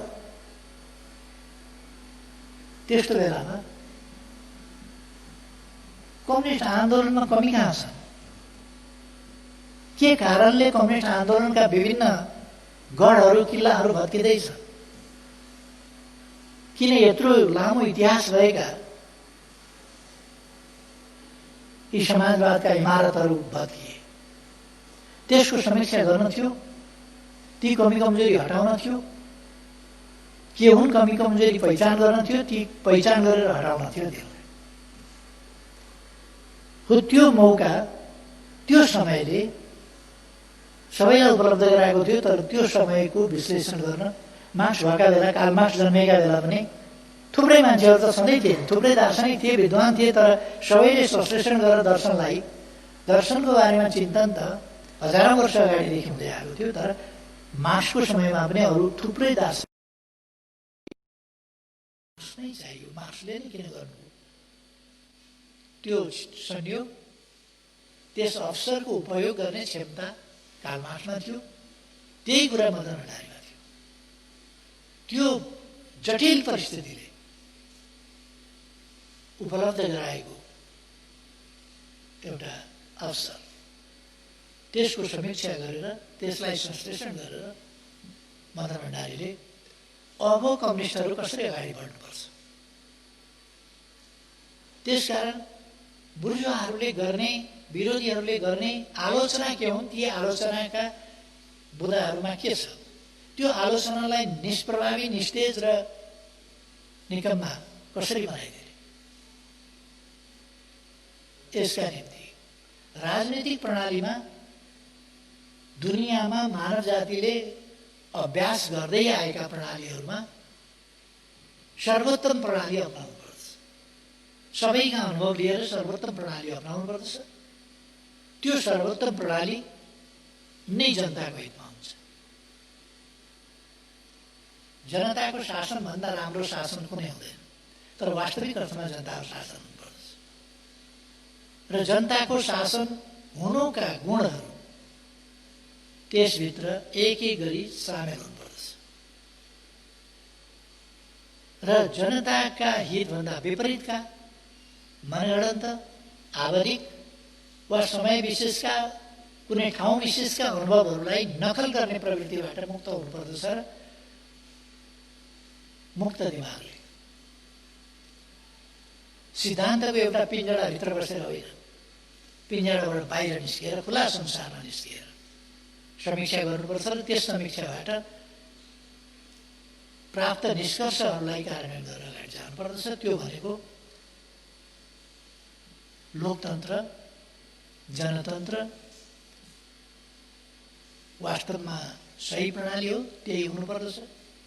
र त्यो प्रणाली भनेको यो भ्रम राख्नु हुँदैन कि राजनीतिक अधिकारको प्राप्ति नै लोकतन्त्र हो। राजनीतिक अधिकारको प्राप्ति एउटा कुरा हुन्छ, तर राजनीतिक अधिकारको प्राप्ति मात्रै होइन, त्यो प्राप्तिलाई माध्यम बनाएर जनताको दैनिक जीवनमा परिवर्तन, सकारात्मक परिवर्तन ल्याउनु पर्दछ र त्यस सकारात्मक परिवर्तनले जनताले अनुभूत गर्नुपर्दछ कि यो मेरो प्रणाली हो, मेरो जीवनमा परिणत आयो, परिवर्तन आयो। र वास्तवमा मानव जाति के चाहन्छ भन्दा हाम्रा पूर्वजहरूले हजारौँ वर्ष अगाडिदेखि भने सर्वे भवन्तु सुखिनः। मानव जातिका सम्पूर्ण प्रयासहरू, चेष्टाहरू, सबै चिजहरूको अन्तिम निष्कर्ष हो सुखी हुन चाहन्छ, सुख चाहन्छ। कतिपय साथीहरूले सुखी र खुसी भन्ने शब्दमा अलिकति अन्यल पनि सूचना गर्नुभएको छ, अलिकति अन्यल पनि देखाउनु भएको छ। खुसी भनेको क्षणिक कुरा हुनसक्छ। खुसी भनेको खुसी हुन पनि सक्छ, एकछिनमा नाखुस हुन पनि सक्छ, कुनै सानो कुराले खुसी हुन सक्दछ। तर सुख प्राप्ति भनेको चाहिँ क्षणिक कुरा होइन। सुख भनेको र खुसी भनेको, सुखी हुनु र खुसी हुनुमा के फरक छ भने चिरस्थायी र समग्रतामा सुख, एक एक घटना विशेषमा वा समय विशेषमा, परिस्थिति विशेषमा खुश या खुसी। त्यसकारण हामीले भनेको खुसी होइन, सुखी हो। सुखी भएपछि त खुसी यसै भइहाल्छ। त्यसकारण सुखी, सर्वे भवन्तु सुखिनः। हाम्रा पुर्खाहरूले खुसी नहौ भनेनन्, सुखी नहौ भने। किन विश्लेषण नगरिकन भनेन, विश्लेषण गरेर भने। त्यसका लागि मानवीय र जैविक आधारभूत आवश्यकताहरूको, न्यायोचित आवश्यकताहरूको परिपूर्ति पहिलो कुरा हो। त्यसका निम्ति जैविक आवश्यकता र मानवीय आवश्यकताका न्यायोचित आवश्यकताका परिपूर्ति पहिलो कुरा। त्यसले मात्रै हुँदैन, यो त जैविक भन्दा अलिकति माथि मात्रै उठ्यो। त्यसभित्र यो मानवीय आवश्यकता भन्ने कुराको इन्लार्जमेन्ट हुनुपर्दछ। जैविक आवश्यकता भन्दाखेरि त खाना लाउन आदि इत्यादि बिहाबारी यस्ता उस्ता कुराहरू जैविक आवश्यकताभित्र पर्ला। आवास पर्ला, चिसो तातो न्यानो आदि पर्ला। तर मानवीय आवश्यकता भनेको अधिकारको प्राप्ति, अधिकारबाट वञ्चित भए पनि सुख प्राप्ति हुँदैन, दुःखी हुन्छ। न्याय र समानताको प्राप्ति, समानता प्राप्ति भयो भने शान्ति हुन्छ। समानता प्राप्ति सैद्धान्तिक समानता प्राप्तिले हुँदैन। सबैलाई विश्वविद्यालयसम्म छोराछोरी पढाउने अधिकार छ, अधिकार त पायो, तर त्यहाँसम्मको अवसर उसले प्राप्त गरेका छ कि छैन, त्यो अवसर उसले भोग्छ गर्न पाउँछ कि पाउँदैन, त्यहाँसम्मको उसको पहुँच छ कि छैन। त्यसका कारण पहुँच सहितको अधिकार, अधिकारसम्म पहुँच, यी कुराहरू र उपलब्धिहरूमा हामीले समृद्धि हासिल गर्नु पर्यो, तर उपलब्धिहरूसम्म, समृद्धिका उपलब्धिहरूसम्म, विभिन्न पक्षहरूसम्म पहुँच र त्यो उपलब्धिको वितरण पनि न्यायोचित हुनु पर्यो। त्यसै कारण मैले थुप्रै आफ्ना सम्बोधनहरूमा भन्ने गरेको हुँ कि यो जीडीपी र पर क्यापिटा इन्कमको हिसाब गरेर समाज कति माथि उठ्यो भन्न सकिँदैन। समाज माथि उठेको हुनसक्छ, तर एक सेक्सन,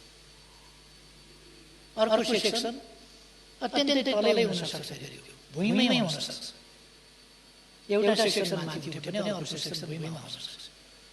त्यसकारण हामीले सामाजिक न्याय र समानता सहित हेर्नुपर्छ, वितरण प्रणालीमा हेर्नुपर्छ। यही कुरा मदन नारायणले भन्नुभयो। मानिसले सामाजिक न्याय र समानता चाहिन्छ।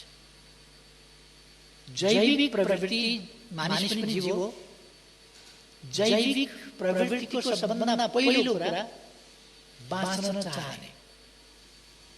कुनै पनि जीव चेतना छ भने, चेतना भएको सचेत जीव पहिले बाँच्न चाहन्छ। तपाईँले खानेकुरा कुनैलाई दिनुहोस्, सुरक्षित महसुस गर्दैन भने उसले खाना मान्दैन। त्यसकारण सुरक्षा महत्त्वपूर्ण कुरा हो र एकदमै आधारभूत कुरा हो। जीवन रक्षा उसको पहिलो इच्छा हो, पहिलो चाहना हो, पहिलो प्रवृत्ति हो। त्यसकारण सुरक्षा। अर्को कुरा, हामी एउटा विषम समाजबाट आयौँ, असमान समाजबाट आयौँ, भेदभावयुक्त समाजबाट आयौँ। त्यसकारण उसले सम्मानयुक्त जीवन जिउन चाहन्छ। किनभने मानिस सचेत प्राणी हो, सम्मानपूर्वक दियो भने उसले नमिठै चिज पनि आरामसँग खान्छ।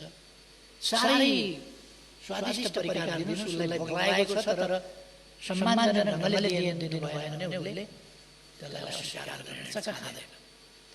सम्मान अथवा मानिस सचेत प्राणी भएको हुनाले उसको मस्तिष्क चाहिँ बहुतै गतिशील हुन्छ, बहुतै सचेत हुन्छ र त्यसले सम्मानको पक्षलाई बहुतै महत्त्व दिन्छ।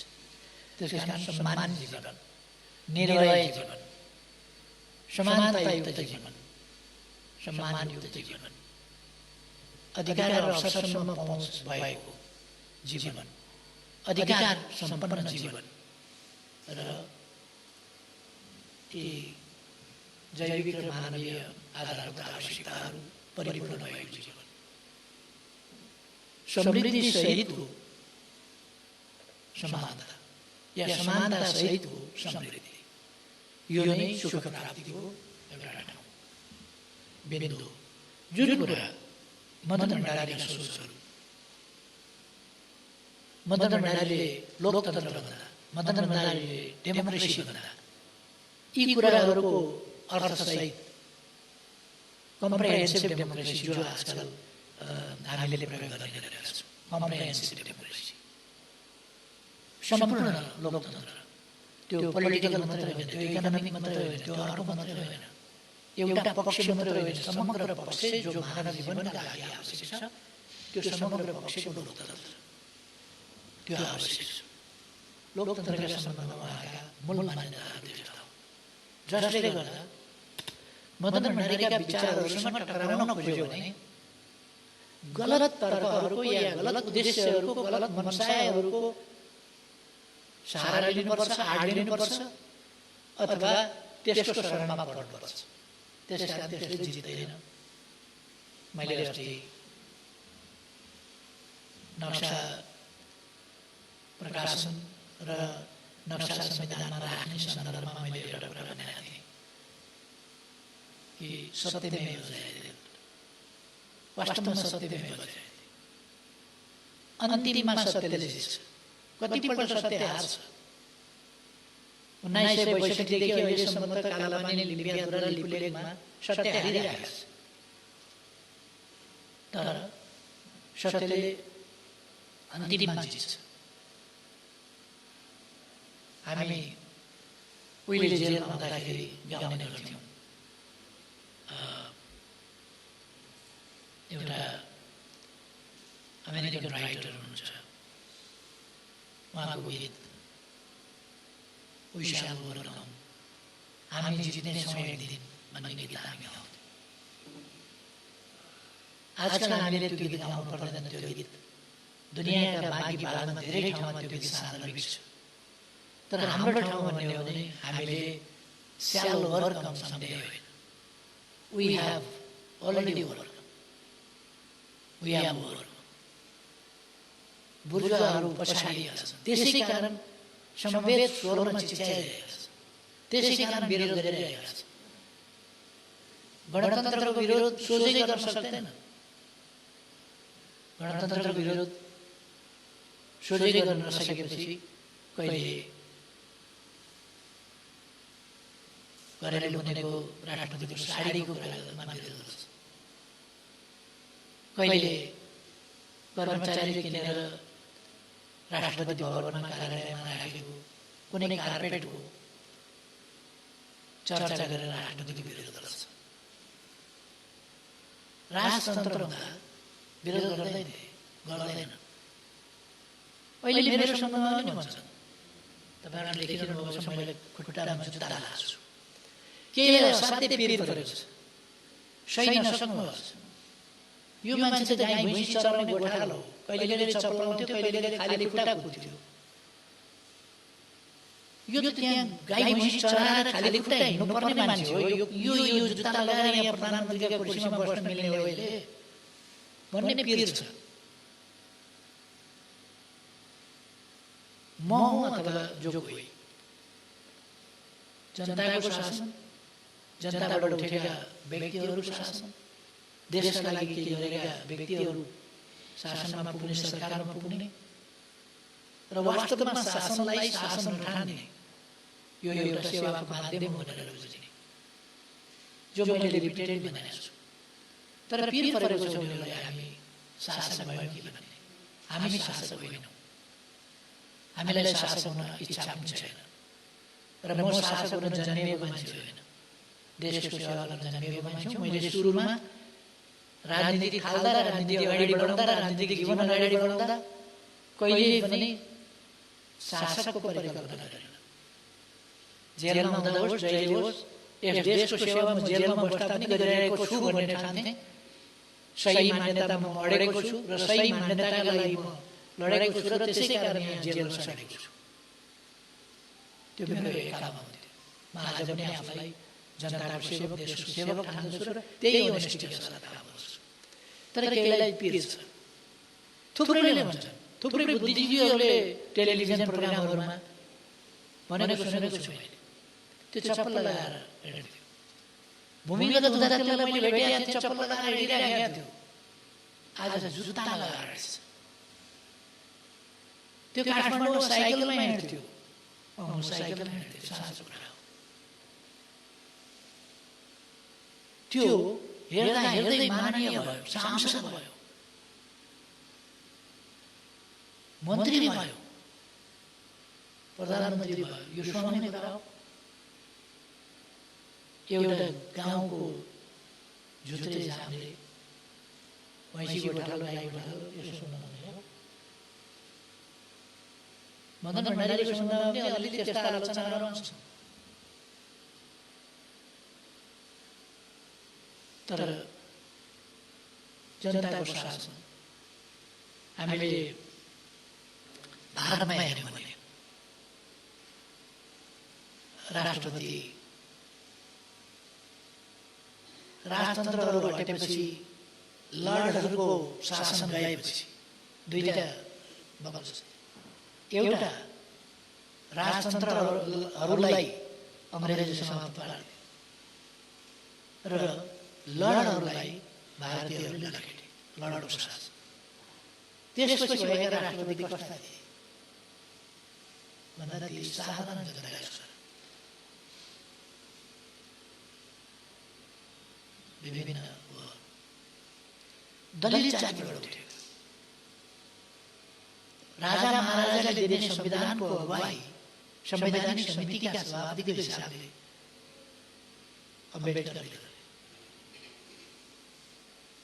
अम्बेडकरलाई संविधानका जनक मानिन्छ। अछामबाट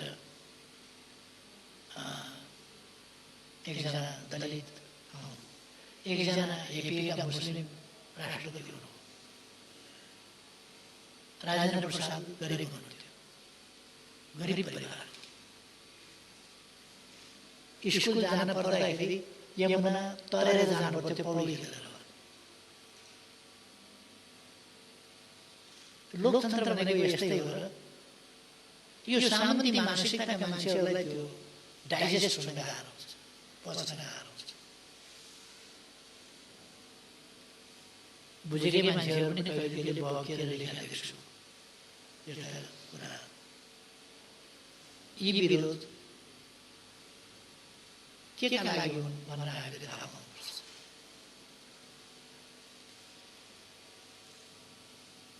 जननेता मदन भण्डारीका साहित्यिक आयामहरू छन्। मैले अहिले धेरै समय लिन चाहन्न हो, किन उहाँका साहित्यिक आयामहरू, साहित्यमा उहाँको दृष्टिकोण के हो, साहित्य कसरी प्रकट हुनुपर्छ, साहित्य कसरी जनताका बिचमा जानुपर्छ, साहित्यले के बोकेर जानुपर्छ, साहित्यले जनतालाई के दिनुपर्छ, यो कुरा पाइन्छ।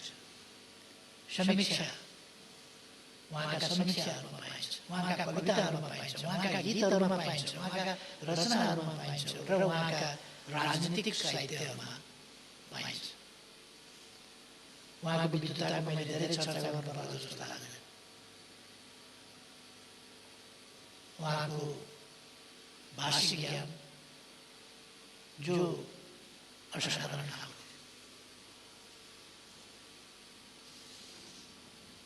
कतिपयले मैले नै बोले बुझ्दैन, मदन भण्डारीले बोलेको नबुझ्नु त स्वाभाविक हो। मैले बिम्बहरू प्रयोग गर्छु, मैले उपमाहरू दृष्टान्तहरूको प्रयोग गर्छु। उखान टुक्का भन्यो भनेर कराएर हिँड्छ। उखान के हो, बिम्ब के हो, उखान के हो, उपमा के हो, दृष्टान्त के हो। हाम्रो भाषिक परम्परा, हाम्रो साहित्यिक परम्परा कस्तो छ त्यो बिल्कुलै नबुझेका मान्छेले साधारणतया गाउँघरतिर पनि गाउँका हाम्रा दिदीबहिनीहरू, हाम्रा दाजुभाइहरू घाँस काट्दा काट्दै यस्ता रचनाहरू गर्छन् जहाँ यस्ता बिम्बहरू प्रयोग गर्छन्।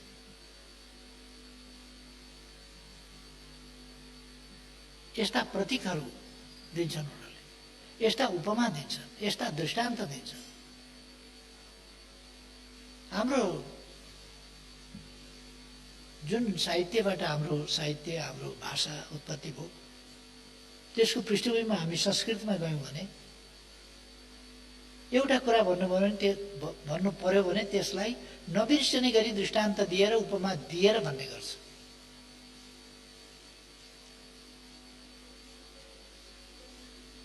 यदि यस्तो भन्नु पर्यो कि राम्रा समयमा, राम्रा दिनमा, राम्रा समयहरूमा हौसिनु मात्तिनु पनि हुँदैन र नराम्रो समय आयो भनेर आत्तिनु, चिन्तित हुनु, हरेस खानु पनि हुँदैन भन्न पर्यो भने उसले त्यसरी मात्रै भन्दैन। उसले अर्को दृष्टान्त दिन्छ। उदये सविता रक्त रक्त शास्तौमय तथा। सूर्य जसरी उदाउँदा पनि रातै भएर उदाउने खुसियालीमा पनि, उदय भइराखेको खुसियालीमा पनि सूर्य रातै हुन्छ। अस्ताउने दुःखका बेलामा पनि, अस्ताउनु पर्दा पनि फेरि रातै भएर अस्ताएको हुन्छ। त्यसकारण सुखमा होस् कि दुःखमा होस्, म ताम एक रूपता। ज्ञानीहरू एकरूपतामा हुन्छ, जस्तो कि उदय सविता रक्त रक्त शास्त्रमय तथा। उदाउने बेलाको खुसियालीमा पनि सूर्य रातै हुन्छ, अस्ताउने बेलाको दुःखमा पनि रातै हुन्छ। त्यसकारण यो जिन्दगीलाई त्यसै रूपमा लिनुपर्छ, सुख होस् वा दुःख होस्। यो दृष्टान्त यसो भनेपछि उदय सविता रक्त रक्त शास्त्रमय तथा उदाउँदा पनि रातै हुन्छ, अस्ताउँदा पनि रातै हुन्छ भनेपछि मान्छेले कहिल्यै बिर्सिँदैन। मैले सानैमा पढेको अहिलेसम्म बिर्सिएको छैन। किन बिर्सिएको छैन भने त्यसलाई त्यसै गरी नबिर्सने गरी आकर्षक ढङ्गमा प्रस्तुत गरेको छ। छन्द, लय आदि कुरा धरतीको यही भागमा पैदा भयो।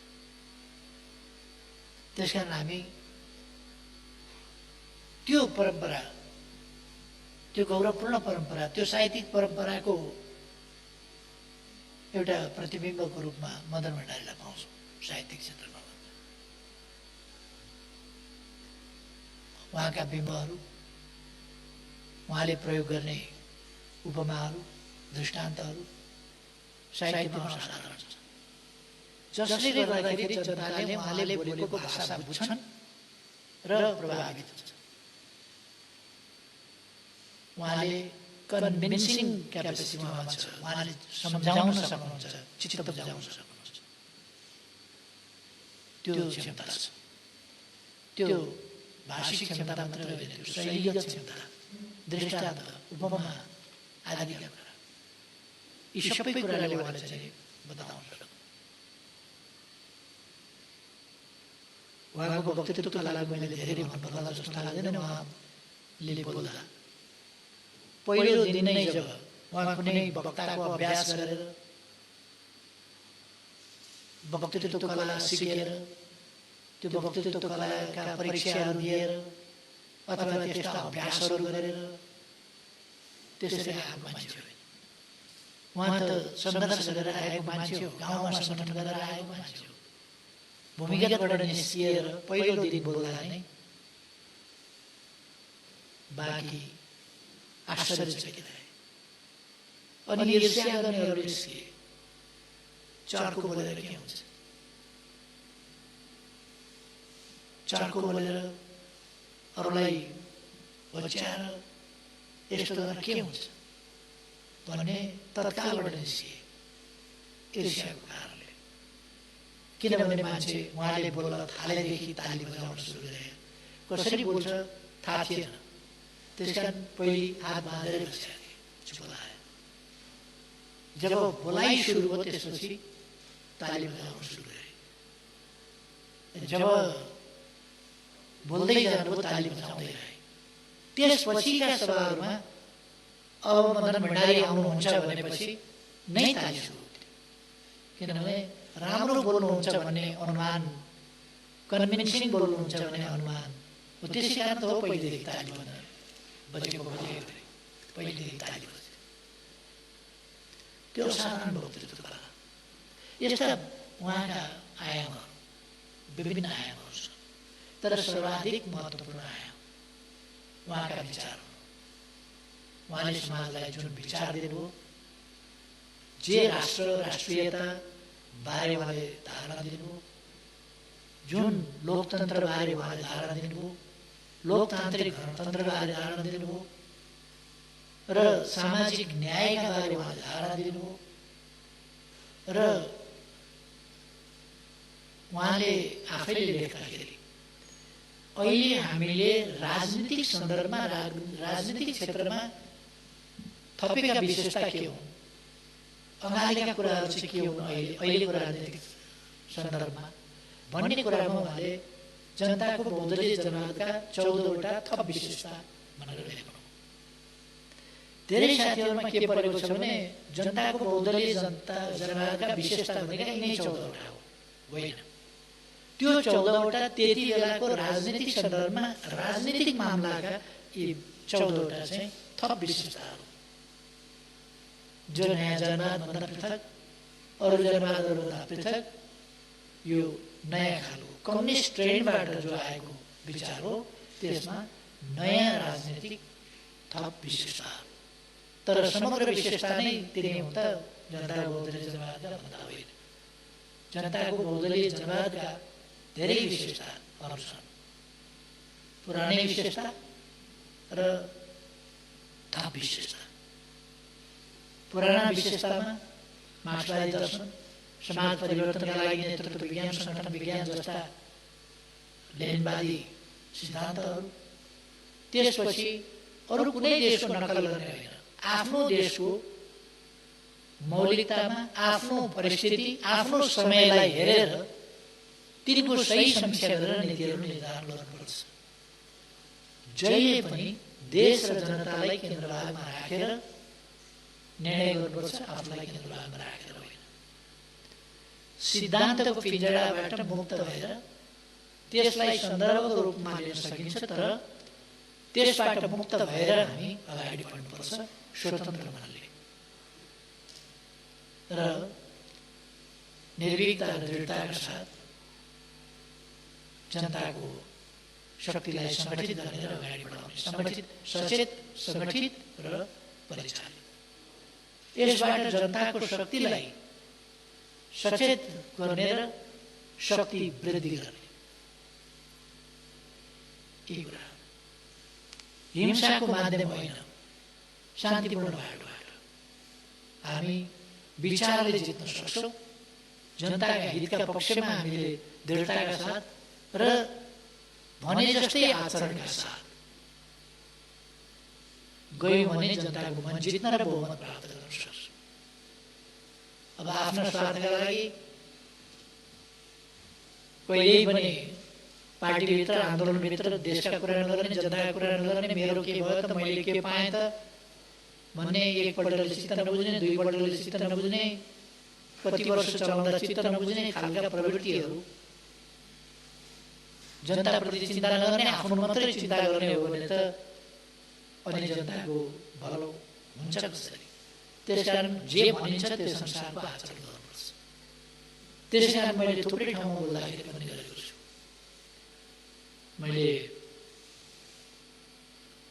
भर्खरै पनि बोल्दा भनेको थिएँ, हरिभक्त कटुवालले एउटा कविता लेख्नुभएको छ, मैले धेरै सन्दर्भमा उल्लेख गरेको छु। साथीहरू, त्यहाँ त साथीहरू भनेको छैन। उनले कवितामा प्रिय जुनलाई हेर्दा टाढैबाट हेर, नजिकबाट होइन, नजिकबाट हेऱ्यो भने त्यहाँ दाग धब्बा देखिन सक्छ। नेताहरू पनि मलाई त्यस्तै हुन्छ। मैले गरेका कामतिर नहेर, मैले भनेका कुरा मात्रै सुन। मेरा भनाइ र मेरा गराइहरू दाँजेर नहेर। मैले भनेका आदर्श र मैले अपनाएको व्यवहार, त्यसको तुलना नगर। टाढैबाट हेर प्रिय, नत्र भने दाग धब्बा देखिन सक्छ। यस्तो भन्यौँ भने हामीले मदन भण्डारीका विचार अगाडि लान सक्दैन। त्यसकारण मैले भनेको छु, यद्यपि कविले त्यसो भन्नुभयो, तर म भन्छु साथीहरू, नजिकैबाट हेर्नुहोस्। दाग धब्बा छिटा कोही देखिन्छ भने आलोचना गर्नुहोस्। दाग धब्बा र छिटाहरू कपडामा, शरीरमा लाग्नु भनेको देशको हितमा हुँदैन, जनताको हितमा हुँदैन, सदाचारको हितमा हुँदैन, आदर्शको हितमा हुँदैन। त्यसकारण नजिकबाट हेर्नुहोस् र आलोचना गर्नुहोस्। मदन भण्डारी त्यसका लागि सधैँ खुला हुनुहुन्थ्यो।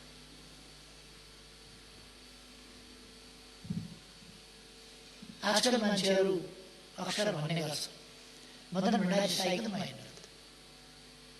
अहिलेका नेताहरू, उहाँको श्रीमती 16 करोडको गाडीमा हिँड्ने, 16 करोडको गाडी नेपालमा छ कि छैन, आएको छ कि छैन, त्यो आउँछ कि आउँदैन त्यो मलाई थाहा छैन। 16 करोडको होइन, राष्ट्रपति हिँड्ने गाडी बाटामा जाँदा जाँदै स्टार्ट बन्द हुने पुरानो गाडी। अब यो ईर्ष्या भावका कुरा नगरौँ। राष्ट्रपति साइकलमा हिँड्दैन हो, स्विडेनका राजा साइकलमा हिँड्छन्, बडो चर्चा छ। मैले पनि कहिले कहिले गर्छु चर्चा। तर के गाडी नभएर साइकलमा हिँड्यौँ? गाडीमा हिँड्दैन, स्कर्टिङ हुँदैन फङ्सनहरूमा, त्यो कुरा होइन। स्कर्टिङ पनि हुन्छ, गाडी पनि हुन्छ, सबै कुरा हुन्छ। तर दरबार नजिकैको रेलवे स्टेसनमा कहिले पनि साइकल लिएर जान्छ, यो सबको कुरा हो। साइकल लिएर जान्छ, कहिले पनि साइक्लिङ गर्छ, सबको कुरा हो। र सधैँ उनलाई गाडी नै नभएको त होइन। मदन भण्डारीको धर्मपत्नी साइकल चलाउन जानुहुन्न, अनि साइकलै चलाउनुपर्छ भने